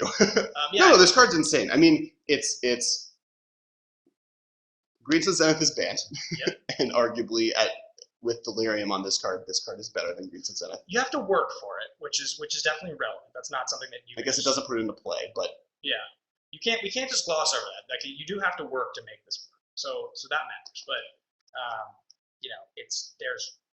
there's a lot of space with this. I mean, I've thought about plus tribal is in this format, so there's some spells you can just play that are auto to Delirium and like people have tried building decks with Time of Need before when they want to get like Kiki. You know what I mean? Like people get really creative with their creature tutors. So the fact that this is going to end up being 1 green for a creature tutor is just that to me that's what this card is. Yeah. And also the fact that in its non-Delirium opener is fine. It just means you just fix your mana. Yeah.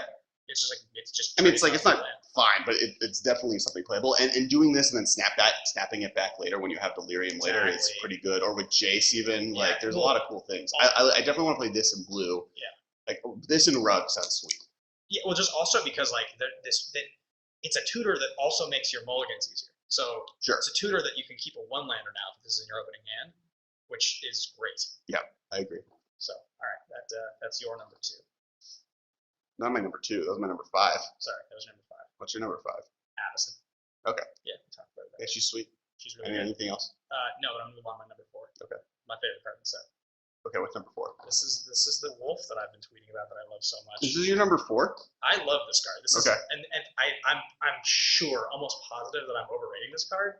But to me, this card is so interesting. I haven't heard almost anybody talk about this card. Sure. 1 green, 2 colorless for a 2/2 trample wolf warrior. Silver fur partisan. His ability: whenever a wolf or werewolf you control becomes the target of an instant or sorcery spell, put a 2/2 green wolf creature token on the battlefield. So here's what's important.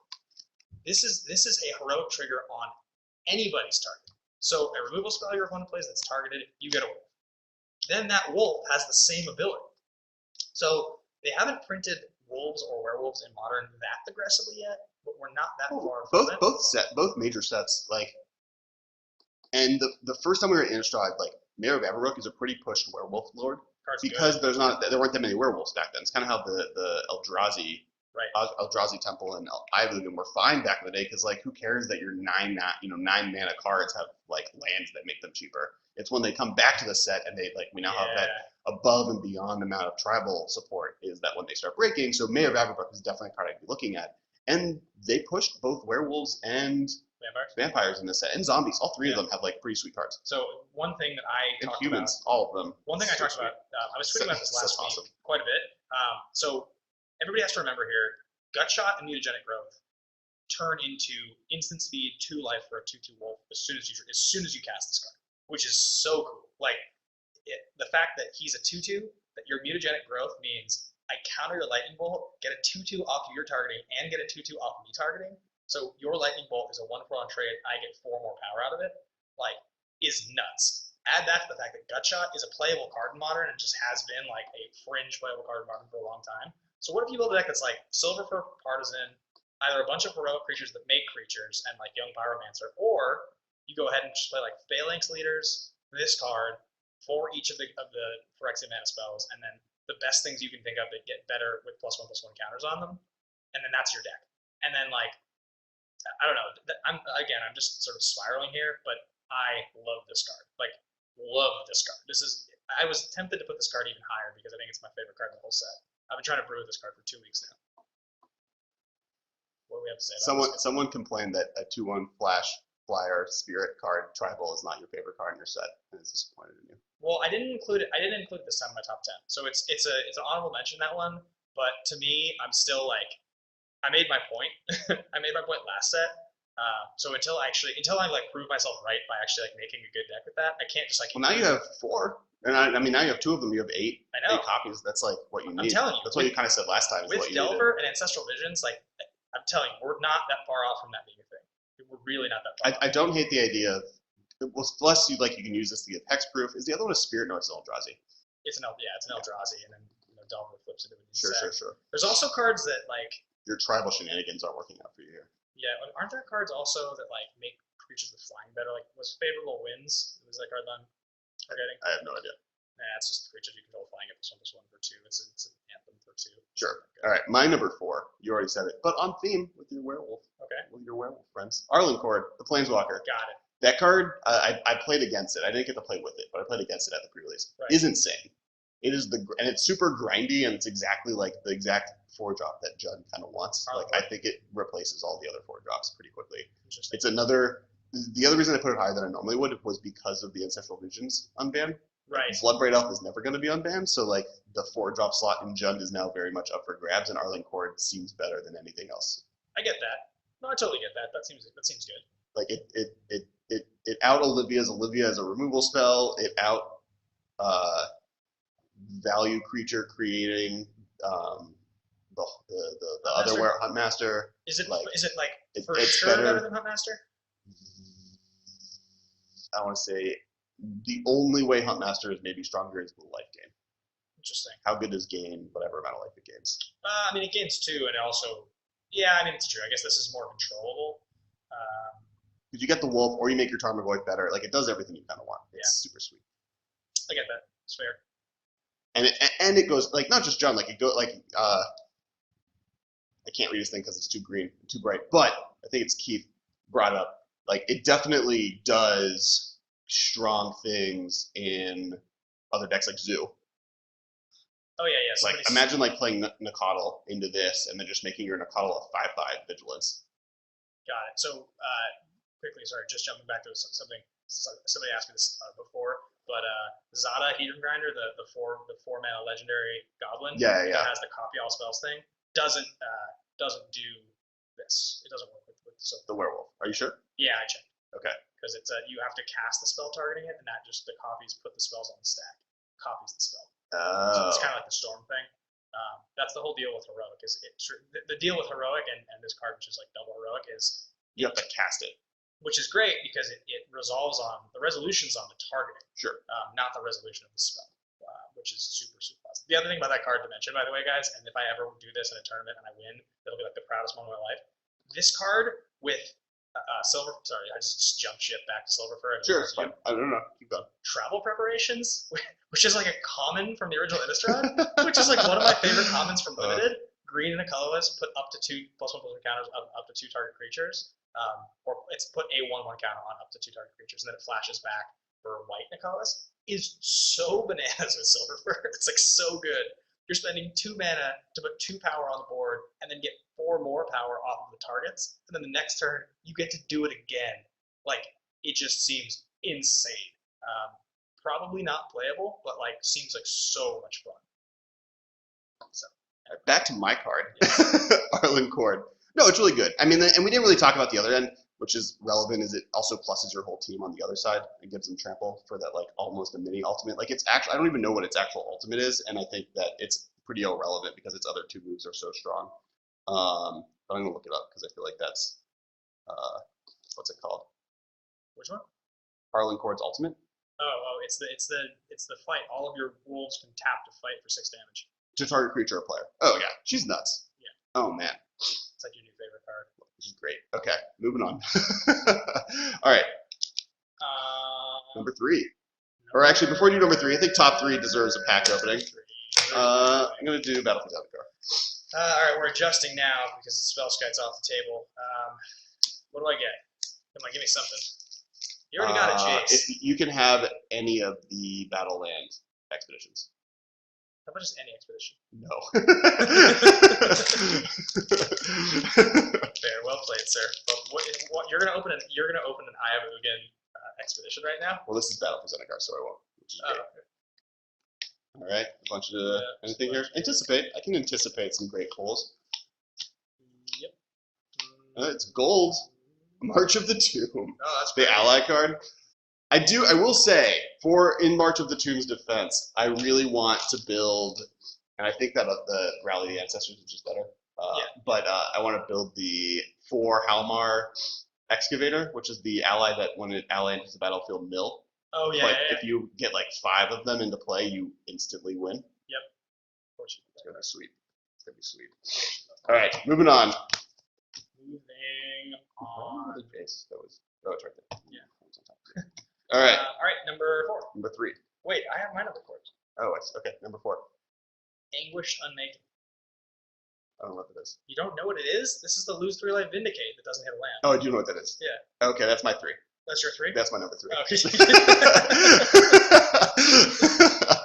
This card's really good. This card, black, white, colorless, instant, exile target online permanent. You lose 3 life. Like what? This card's just good. No. I think if you're playing white and black together, like in Abzan decks, it just replaces Maelstrom Pulse. Yeah. Instant speed is way better than not losing 3 life. Yep. By like a wide margin. Well, Maelstrom Pulse at least gets all copies, isn't it? Sure, but exile is more important too. Like there's right. There's a lot of reasons. I mean, instant speed is everything. Instant speed is everything. It's everything. Like, this for 3 takes out Karn. Yeah. It's really good.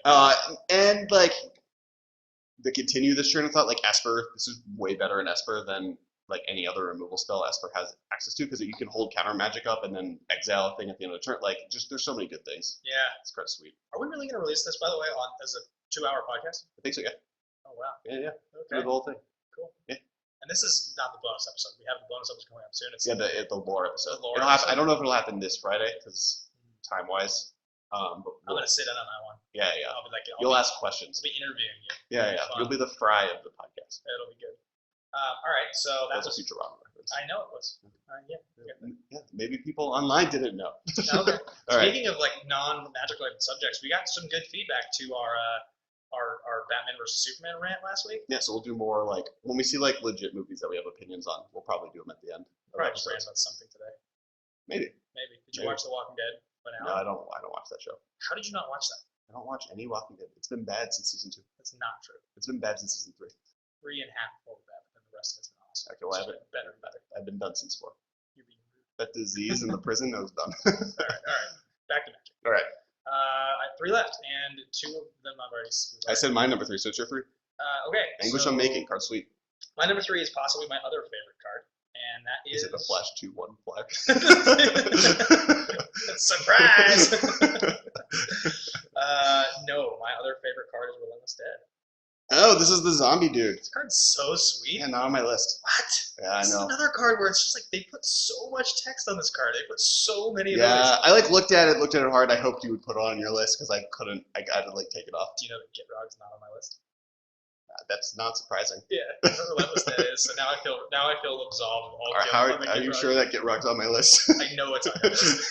There's 0 chance Gitrog's on my list. All right, continue. Black for a 2/2 zombie menace. So okay, 2/2 menace for 2, not playable in modern, straight up. But it is a zombie, so it has a good tribal type. So it already gets on the radar. It's like, all right, this is interesting. What does this card do? Then, when Relentless Dead dies, you may pay 1 black. If you do, return it to his owner's hand. So straight up, in a zombie deck, that's playable. Like it's a returnable 2/2 for 2 in a tribe that is interesting. Then it has another ability. When Relentless Dead dies, you may pay X. Colorless. If you do, return another target zombie creature card with converted mana cost X or less, with converted mana cost X from your graveyard to the battlefield. Sure. So you can pay both abilities. Yeah. You can pay both. I guess my issue with it is, and I guess they can't make it impossible to beat, but you have to pay the black mana as it dies. I mean, I'm just saying, like, That's my only issue. Otherwise, it's really good. this card is nuts. Like, this card's legitimately nuts. Like, it can also block for days. It's the only, like, they rarely print these type of cards that can block. Yeah. Yeah, I mean, this card's super, super, super, super good. So I fully believe in this card. This is like everything.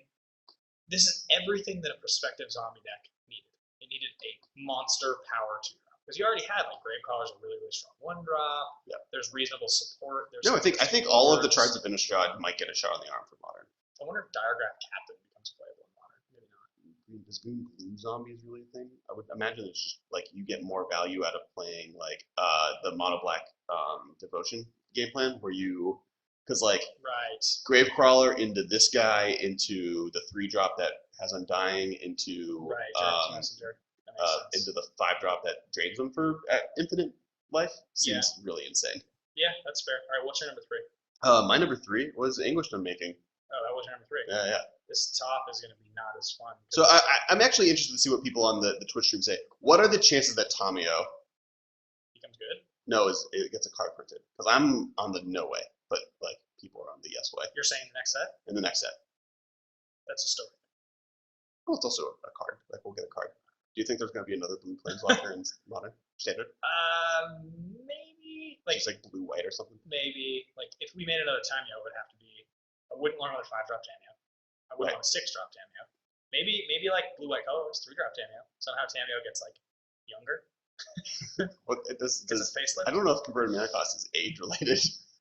Well... Rolling Out of the Veil is, like, one of the older Planeswalkers, and her last good printing was 3 mana. Yeah, but I just mean, like, how do you take, like, Wise, Sage-like Tamio at 5 mana, and then, like...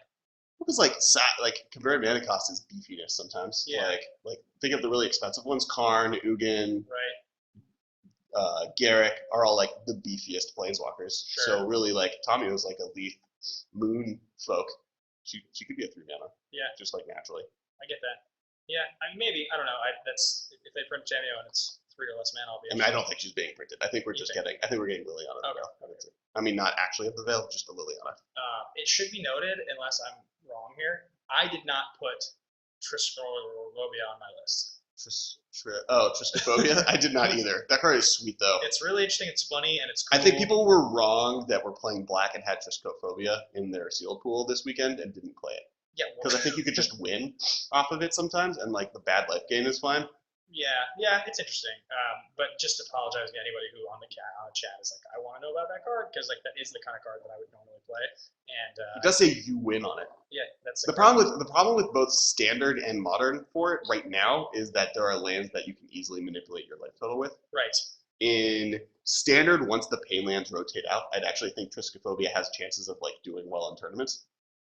Triskaidekaphobia. Well, wait, no, but you lose the game if you have exactly 13. Sure. Yeah, so you don't want to manipulate your life total. Yeah, but you choose where it goes up. No, but your opponent currently has the ability to naturally because they have pain lands. Yeah, exactly. But once pain lands are out of the format, it becomes much more violent. Right. I agree. All right. So what's your number 2? We talked about both my 2 and my 1 already. What's your 2? Traverse the Ubenwalds, the creature tutor. Oh. Cool. All right. Mine. Yeah. May ribbit on occasion. Gitrog Monster. All right. This guy is sweet. Yeah. So for people who don't know what this beast of a thing is, I didn't really think it would be on this list, and then I just kept thinking about it. So it's green-black 3 for the Gitrog Monster. Okay. He is a legendary creature frog horror. He's eating some person on the art. He is a mythic. He is Death Touch 6/6. At the beginning of your upkeep, sacrifice the Gitrog Monster unless you sacrifice a land. Seems bad. Okay. You may play an additional land on each of your turns. Okay, makes up for that land sacking. Whenever one or more lands are put into your graveyard from anywhere, draw a card. So the first place game plan people kind of go to are cards like yes, brain fart. Let me go. I have a list. Get to the list. Dredge cards, but Life from the Loam. So the place, a lot of people went to Life from the Loam, just playing kind of like grindy land strategies where you're sacking your lands but you can bring them back.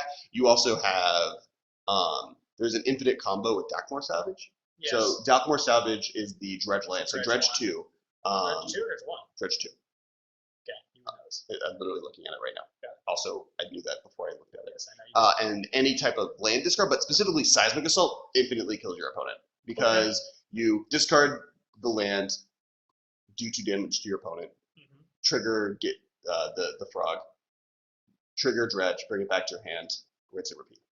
And that just goes infinite. But also with this card, kind of any dredge card basically goes infinite.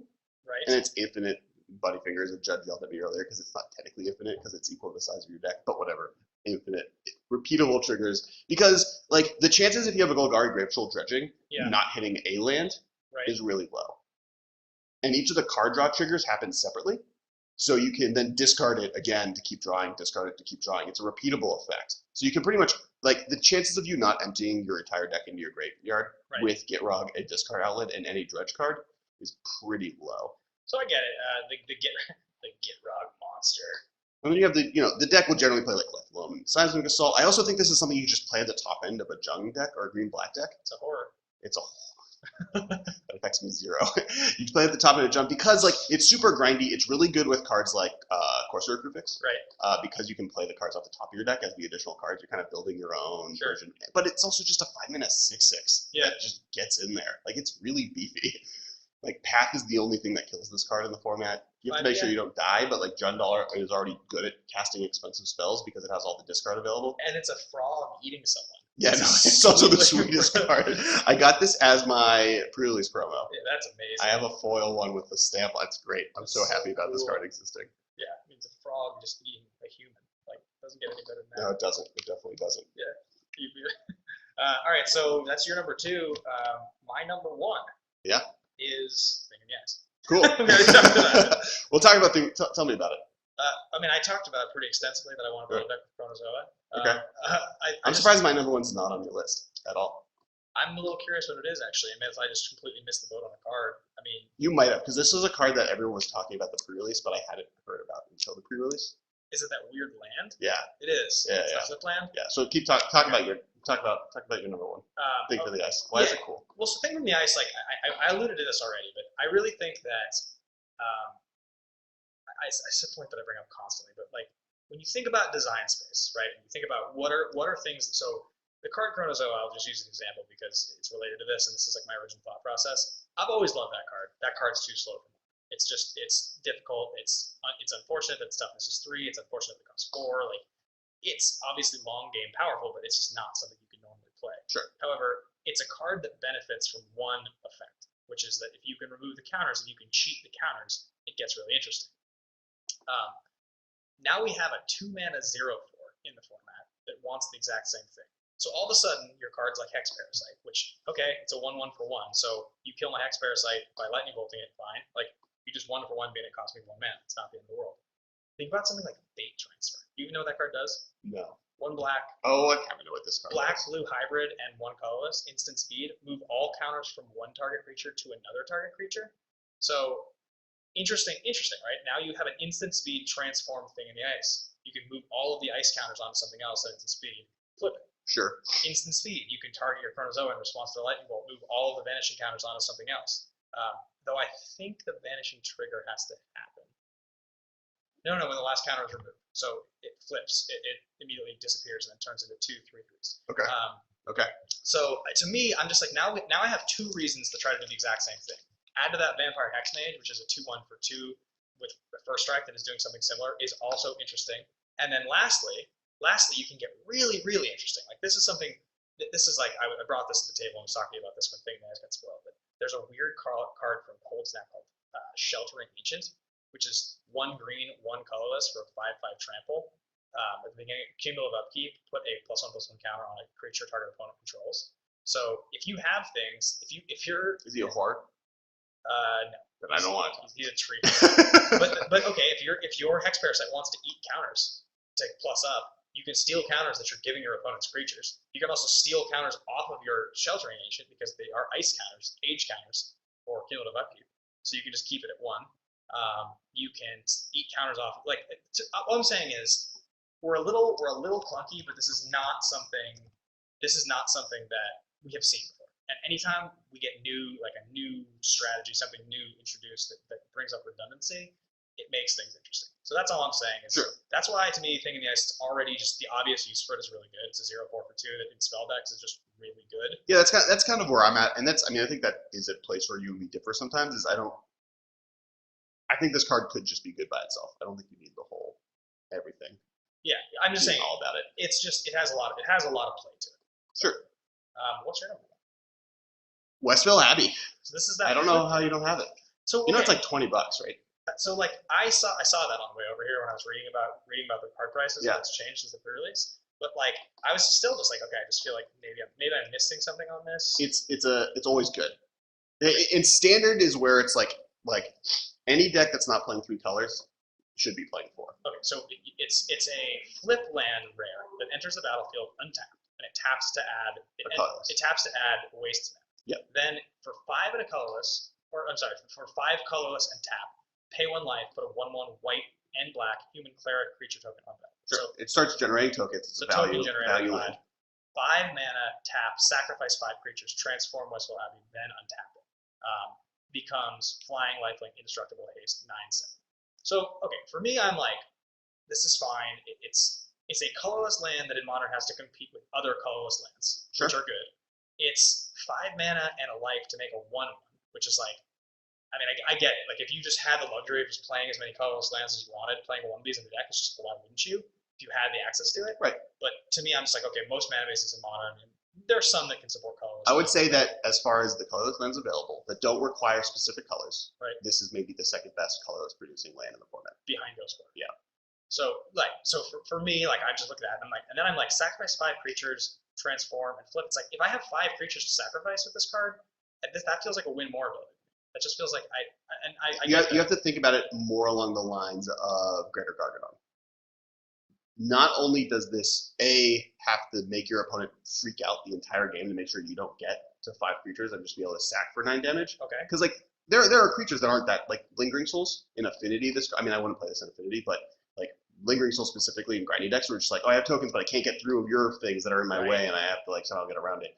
Like there's enough different ways to get like just a glut of creatures that get brickwalled by things in the play that this lets you kind of go over the top with them. Zoo is another deck that kind of does that, where you eventually are going to get outclassed by your opponent's spells, but you have creatures in play. Right. Beyond that, your opponent just has to be afraid of this at all times. It puts so much pressure on them that you have a guaranteed 9/8 coming in their way. That's haste, trample. Like it doesn't have trample. It's everything that's a problem but trample. Yeah, I mean, I totally understand the logic here. It's just that when I was looking at it, I was just like, it's like a free roll too. Like it doesn't, like, yes, you're competing with other colorless lands, but Ghost Quarter has become less important. It has. Okay, so yeah, you are competing with other colorless lands, and there are some decks that can support this card. I see that. I also am just like, your opponent has so much setup. If they're actually worried about you getting a 9/7, they have so much setup. They're just like, all right, so I have to save a path, or I have to have. Yeah, but if you're Zoo and your opponent is saving a path, you're winning. The spells you just described, Modern is not a format where most of the time a deck is, and maybe this is different because Ancestral Visions exist, but most of the time your opponent's able to be like, oh, I'm ready for anything you've got. Like Modern is a format where at any moment you could just die. Yeah, I get that. In that format, you can't really rely on just having spells ready and saving it for a 9/7. And if you do, you're putting yourself such a disadvantage that most decks should be able to capitalize that are using this card. Fair enough. I mean, I hear you. I'm not saying it's like you're crazy. Just for me, I'm just like, I don't think it didn't stand out to me. It stood out as a little bit cumbersome. It has a lot of top end power, but I'm not exactly sure. You need another instant of sorcery to trigger the flip, moving all of the ice counters doesn't flip the card. Yeah. True. Yeah, that's true. When it has 0. Yeah. So if you fate transfer, it doesn't immediately flip. I think you need to cast an instant of sorcery spell to flip it. You keep talking. I'm looking that up. All right. But yeah, no, I mean that card's sweet. Yeah. I think it's really good. I think the other thing is like we now live in a world where, for instance, I think Eldrazi might just play 4 of these. That makes replacing sense. Ivugan. Like what other, like this Ghost Quarter, that, like, it seems sweet. And that just at a minimum is really good, but I think there's a lot of decks that this could see play in. There's some sort of for the creatures to sacrifice. Like any 2-color deck could probably get away with just one of them, but like multiple. Like it's such a free roll to play this card. It doesn't take much effort. I wonder, what if there was a Tron deck that focused on making tokens, like X token spells, and just like used its like massive amount of mana to make like 6 or 7 or 8 or 9 1/1s at once, and had 4 of these. Better than Karn? I mean, like Karn also. Okay. And then just has these in the deck, and it has that land in the deck, and then just like mid game, you're just like, yeah, all right, I'll just sack a bunch of these 1/1s that I've made. Probably, yeah. All right, keep going. Or like okay, another deck that I think this would be really good in. I think this is better than Creeping Tar Pit and Fairies. Like eventually, your Better Blossom is going to go far enough where you're able to sack your fairy tokens to this. You're saying Fairies? Fairies can play this. Maybe. And it's only 2 color. You don't need the 5 color. The 3 color. All right, time to open a pack. Now we finished. That was our top 10. That was the top 10 list. Yeah, all you guys out there listening, let us know how crazy we are with our top 10. How wrong we were. Do you think another card should be higher? This felt like this was like pretty different. Bass backwards. We had like 4 cards the same, and everything else was different. Those are probably the 4 cards that are actually good in Modern. Yeah, I mean, this was one of those ones I think we both took some liberties as far as just cards that we thought were sweet. I do think it's funny that Get Rog wasn't on my list, and I do think it's funny that Relentless Dead wasn't on yours. That really made me laugh. Oh, the zombie guy? Yeah, an efficient 2/2 that has like lots of Dink and Dunk Rube Goldberg implications, and like a 5-mana like Dredge card are like the 2 cards that don't make each other's lists. Right. That's funny. All right, open a pack. Magic Origins. I'm down for pretty much any flip Planeswalker. Yeah, and I get to keep anyone we open. That was the deal, right? No, if it's a Chandra, you can have it. Okay. It's not going to be a Chandra. A bunch of cards that aren't good. Oh, that's a removal spell that's played. It's an elf that's played. That's a weird zombie. Oh, another land. Caves of Coilos. Look at that. So Coilos. Mm-hmm. All right. So that's it for the top 10. That did the top 10 list. Do you have any more shout-outs for the Patreon? No, I sent the message out, I think, kind of late to our Patreon subscribers. The thing is, I can't shout out your emails. I can look at our Patreon. No, I got a bunch of Twitters from them. Oh, you did? Yeah.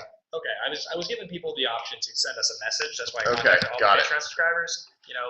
That's why I said send an email. So we'll do more shout outs. So if you're listening to this and you realize, check your like inbox, your Patreon notifications, and respond and send an email. And on the next podcast, we'll do a bunch more shout outs. I should have done it earlier probably, so we would have had more. Yeah, this is what we're gonna do. We're gonna go to the messages. We're gonna go to see all these Twitters that were shouted at us.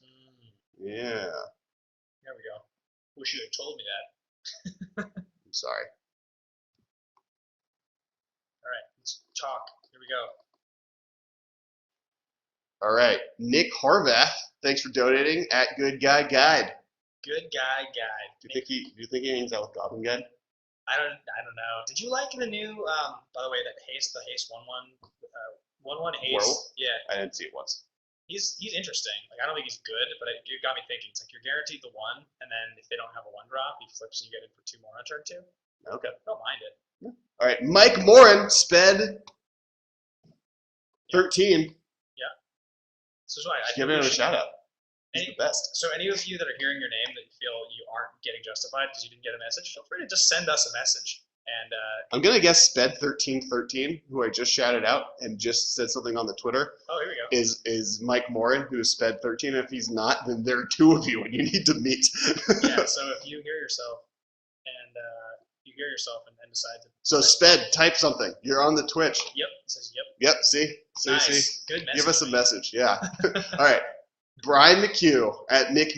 I guess we should have. Okay, you want to do messages instead of just us shouting them out? Yeah, like let's. So the several of you, Nick. I think the thing is just read their names was like the reward. Yes. Well, yeah, I agreed. So we'll just we'll cap it right there. We'll cap it right there. The 3 that we just read. If you guys have a message you want to send us, feel free to send it, and we're more than happy to shout your message out. As long as it's a quick message, so as not to be unfair to those that are going to be recording audio messages that we're going to play on the cast. There's a handful of you that paid at that level that haven't ever sent us a message. We only got 1. So just record on your phone or something like that. Email it to at theMMcast or theMMcast at rocketjump.com, and we're going to play it. We played one from a few weeks ago, and it was adorable and hilarious about Splinter Twin, and it was great. So I'm totally into that. Let's get some of those. I'm gonna open this pack. Okay. Battle for Zendikar. This is the last chance to get Expedition today.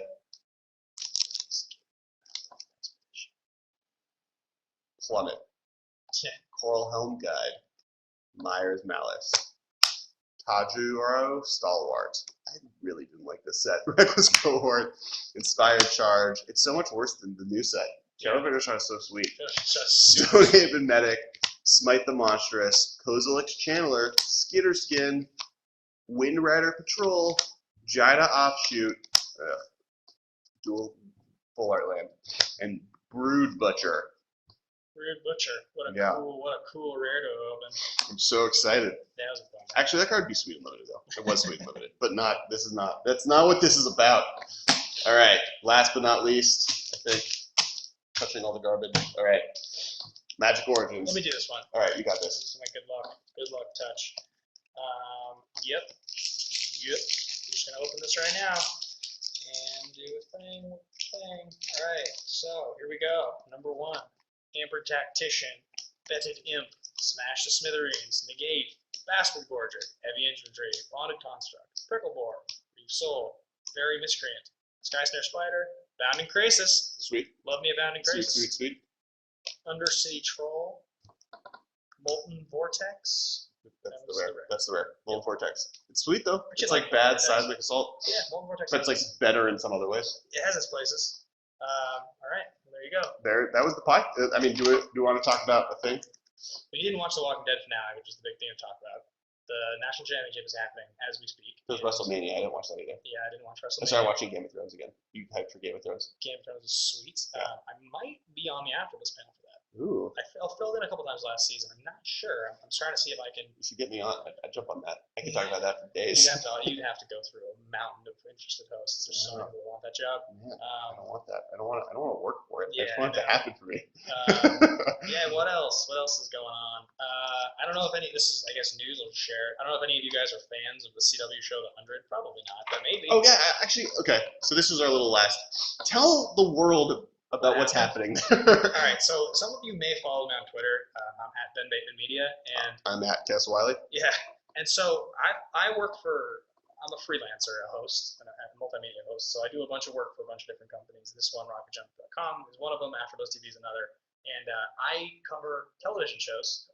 One of the jobs we have there is we do recap shows. So The 100 was the first show I ever covered at AfterBuzz, and it was the available show when I started. It just was a new show on its second season. So I worked for AfterBuzz for about a year and a half, and there was an actress named Alicia Devon Carey who played a commander on the show, which is like a post-apocalyptic drama sort of. It's like sci-fi Game of Thrones a little bit.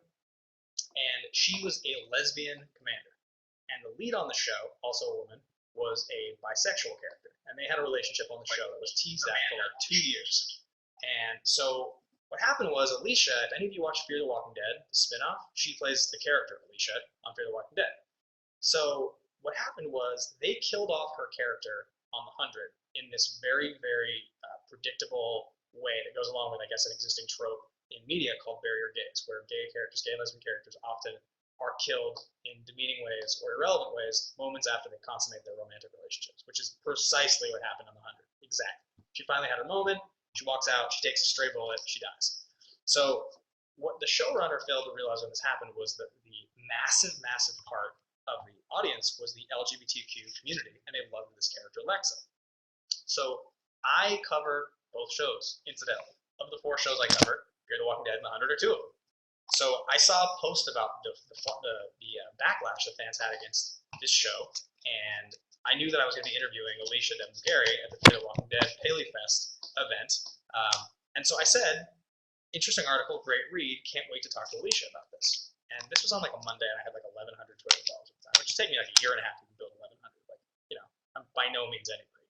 So I woke up this one morning on Thursday, like a few days later, and my Twitter was blowing up, and I was getting all these mentions and all these tweets, and these mentions were saying things like, stay away from Alicia, leave her alone, be gentle with her, be sensitive to her, she's so fragile, she's wonderful, like, don't make her uncomfortable, all this stuff. And I literally was just, like, I hadn't even read into this. Like, I had read the articles, Variety published one, Hollywood Reporter published one. I really didn't know to the extent that this community felt hurt. They felt that the show had been insensitive, and they had like violated their trust, something called queer baiting, where essentially the showrunner had teased on Twitter and tempted these fan base into thinking that they were going to let these characters live, and then quite the opposite. They pulled the rug and killed this character in this demeaning way. So what ended up happening was I was insisting, listen, I have journalistic integrity. I'm a fan of those shows. I'm going to interviews this celebrity, and hopefully I can tell her about what's happening. So this fan base started organizing to raise money for charity for the Trevor Project, which is an at-risk hotline for gay and lesbian teens with suicide risk. And I think people more than teens, but they primarily focus on teens. So by the time I met Alicia at this carpet, they had raised $46,000 for charity. And I had been interacting on Twitter. At this point, my Twitter had started blowing up. So by the time I actually did the interview, I had already gotten like 1,000 Twitter followers in like a day or two. And I think some people that wanted to see me fail because they didn't believe in me yet. Some people that were interested. It just was one of these things where it was kind of taking off, and whatever. So I did the interview. I actually broke the news to her about this charity live. She didn't know about it. So her reaction was priceless. She was totally taken aback. That video went viral. Since then, I'm up to somewhere in the 5,000s now on Twitter. And this has all been in the last 3 weeks. I've gotten like 4,200 Twitter followers in like less than 3 weeks. And the majority of it is this fan base who, because I've been listening and tweeting and talking about and responding to things and all that, has been like super, super supportive of me and this whole cause. And I've been learning a huge amount about it. I mean, this is like a trope that does exist in television that I was unaware of. And now this week I have interviews scheduled, long-form one-on-one interviews scheduled with several of the cast members from the show to kind of get some details and get some of the story. So I don't know if anybody watches the show, but it's definitely been quite the journey. It's crazy to all of a sudden, if I have a thought about something, tweet it and actually have people, fans, like really care. I mean, the only time I've ever had any fans is in Magic cards. That's like talking about silly decks that I like. Yeah. And like that's a couple people. Like, so any of you who do follow me on Twitter and are listening to me explain this, that is what's going on. I'm sorry if my Twitter feed and like my responses and things like that have just like you're like muted me by now. I get that. I probably would do it too if you were uninterested in the subject. But that is what's going on. So, but also I'm trying to be extremely mindful to not miss Magic mentions because I like love Magic and I just like don't want to miss Magic mentions. It's really important. So yeah, that's what's going on. All right. So Liliana is at 68% versus Karn's 32. Okay. I technically messed up and didn't do the 2-hour thing. It's at 24 hours. We're just gonna let that run. Yeah. Mistakes were made. It's fine. So we're not gonna call it on the cast. We're not gonna call it on the cast. I mean, we can just call it. I mean, it's pretty. I can call it now. Lily's very clearly going to win. Yeah, 68 to 32. Sorry, everybody. You do have until tomorrow to make that not be the truth, but most likely that's what's going to end up being true here. Yeah, I mean, Lily was always going to win. I think everybody kind of knew that. So I'm going to go through everything. So what was your favorite moment of March Walker Madness? I think the Ajani Vengeance win was really interesting. Okay. I really liked that one a lot. I think I seem to remember Tezzeret Agent of Bolas had a really close win at one point. I was definitely disappointed that didn't go higher. I was hoping, there was a small part of me hoping that Tezzeret Agent of Bolas was going to make the top 5. I feel like that's kind of a fan favorite Planeswalker. But Sure, top 8. Yeah.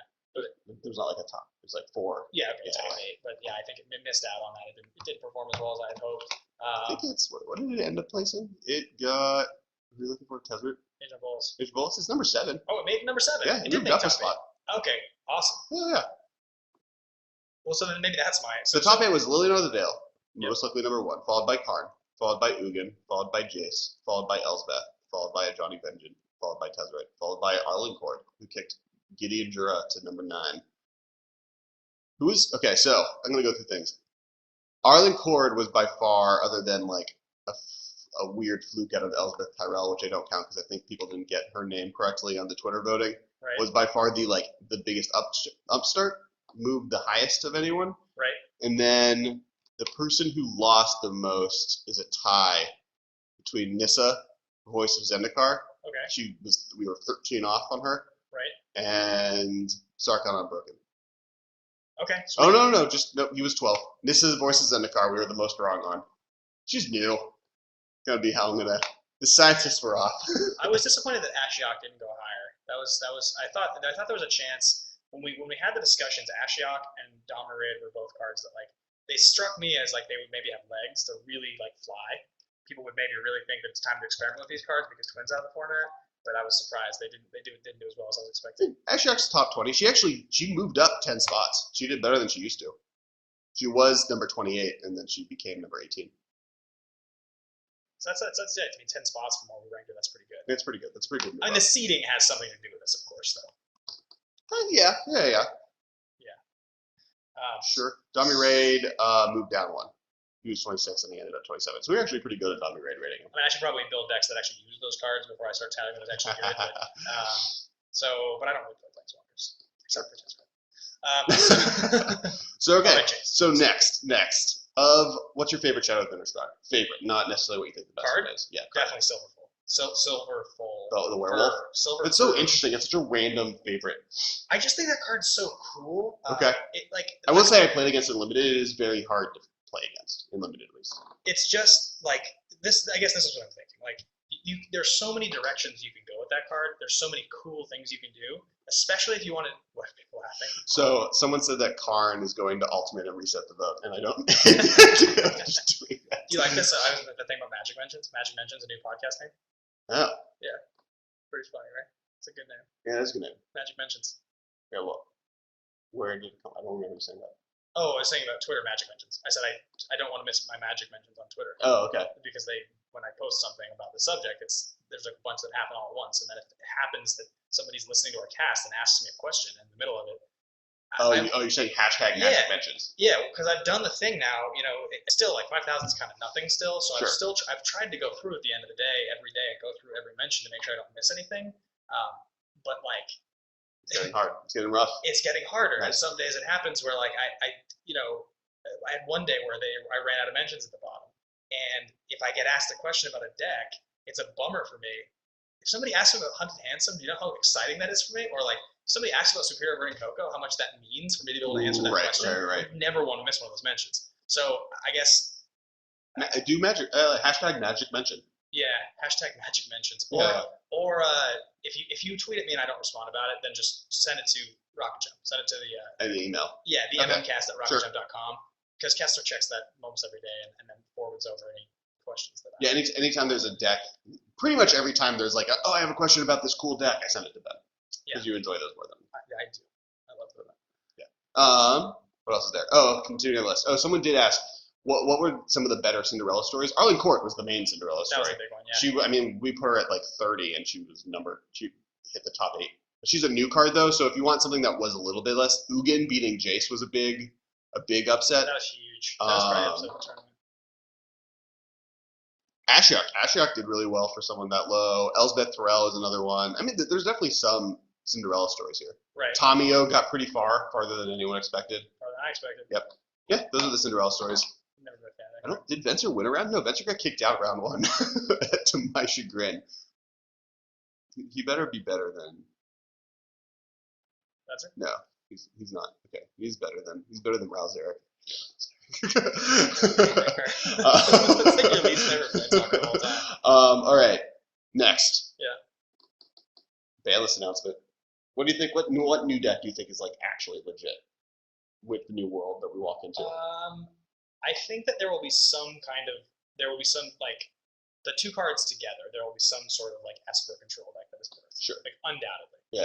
You can play all 3 cards. Yeah, I think Esper is like Or you play legitimately both the unbanned cards. I think white wins the most with specifically the Stalker Sword combo. Well, in the announcement when they were talking about the reasoning, the justification for it, one of the things they said is that there's a disproportionate representation of control, small representation of control in Modern, and these are cards that help. Right. So control decks should be able to maybe come back and do stuff. Yeah.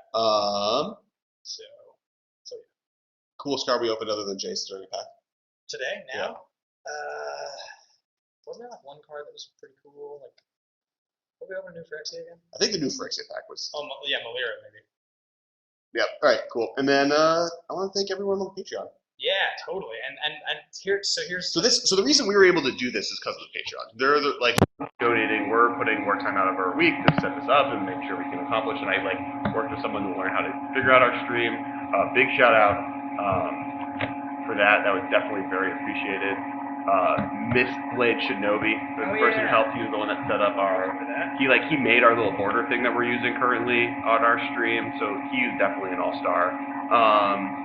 Make sure to follow him at MTG Shinobi. And just in general, our Patreon is to help us. People are asking if they want maybe a video version where we're physically in front. Yeah. To do that, we need to hit a higher level on our Patreon account. Yeah, so yeah. please donate if you guys are interested. Also, we mentioned it last week, but I think it was today, Monday. So all of your, the 5 of you or 6 of you that got the first mention, the Masters of Modern Playmat, not the first mention, the first Patreon month, I think all your mats should be arriving like end of the week or something like that. I think by Friday or Saturday, you should have all of your mats. And then the second month is when you have a place that is assigned Grand Architects, the place that is assigned Guys Etc. Yep. So if you stay with the donation, that's what you'll get. But yeah, we're gonna. So I do actually have a question on this, because I realize it's going to be a little hard for people sometimes because they'll miss months because they'll just get, because it doesn't it's not like a carry through. Yeah. It's the first time you donate right now, you get a mat, and then from that point on, you get whatever the next month's prize is. Yeah. But would people rather just get whatever that month is, whatever they donate for, and not get like if you donate starting now, you get the Jason the Venture or Yeah. Jason the Grand Architect, but you don't get the mat. And if you donate next month, you'll get whatever we make out for that next. I think that what I would say is that I want people to tweet at us and ask. So so an option for you guys if you would like to get whatever the thing is, you have the option. One of the options is you would have the option to go back for each month. So that would be what I would suggest. But if that sounds good to you guys, that's totally fine with us. You either want the item that month or a month. Right? No. I think you'd have to choose. I think we have to kind of make the policy. It's hard to change back and forth. Yes. So I think this sounds being weird because we're going too long. All right, so I think that's it for this podcast. Yeah, that does it. That's a long one. Yeah. All right, I want to thank everyone that watched live. You guys are the best. We'll actually stay out a little bit after the podcast ends and talk to you guys and hang out. But thank everyone on the podcast, and I'll talk to you guys next week. Thanks, guys. Check out everything. Commando, Patreon, Twitters. Yeah, At theMMcast. Yeah. Follow us on Twitch if you haven't yet for next month's version of this. That's twitch.tv/theMMcast. That's my own Twitch account. Yeah. I'm like, you should start a Masters of Modern Twitch account. I'll do it eventually. After I've promoted everybody to follow him. Yep. All right. So thanks, guys. All right. That was long. That was a long podcast. You guys have fun? So that's it. We're done. I'm gonna probably end the recording. Thanks, guys, for listening. You guys have been super sweet. Let me actually. You guys get and we don't look great, but I'm gonna give you a. What are we doing? No, not monitor. What are we doing? No, it won't let me. Oh, no, now it's just freaking out. Oh, there we go. Video capture, huh? Yeah. What's up, everybody? There we go. What's going, everybody? That's what Look at you like. guys getting stay to the end. Special gift for all last-minute podcast watchers. I should have shaved. You're in a suit and everything. I just got the best done. This is why we don't do live casts yet. Yeah. I have to prepare in the morning Sometime. for that night. Yeah. All right. That does it. Thanks, guys, for watching. Thanks, For everybody. listening. This will be posted on YouTube too, so check out the YouTube channel. Bye, guys. Bye, everybody.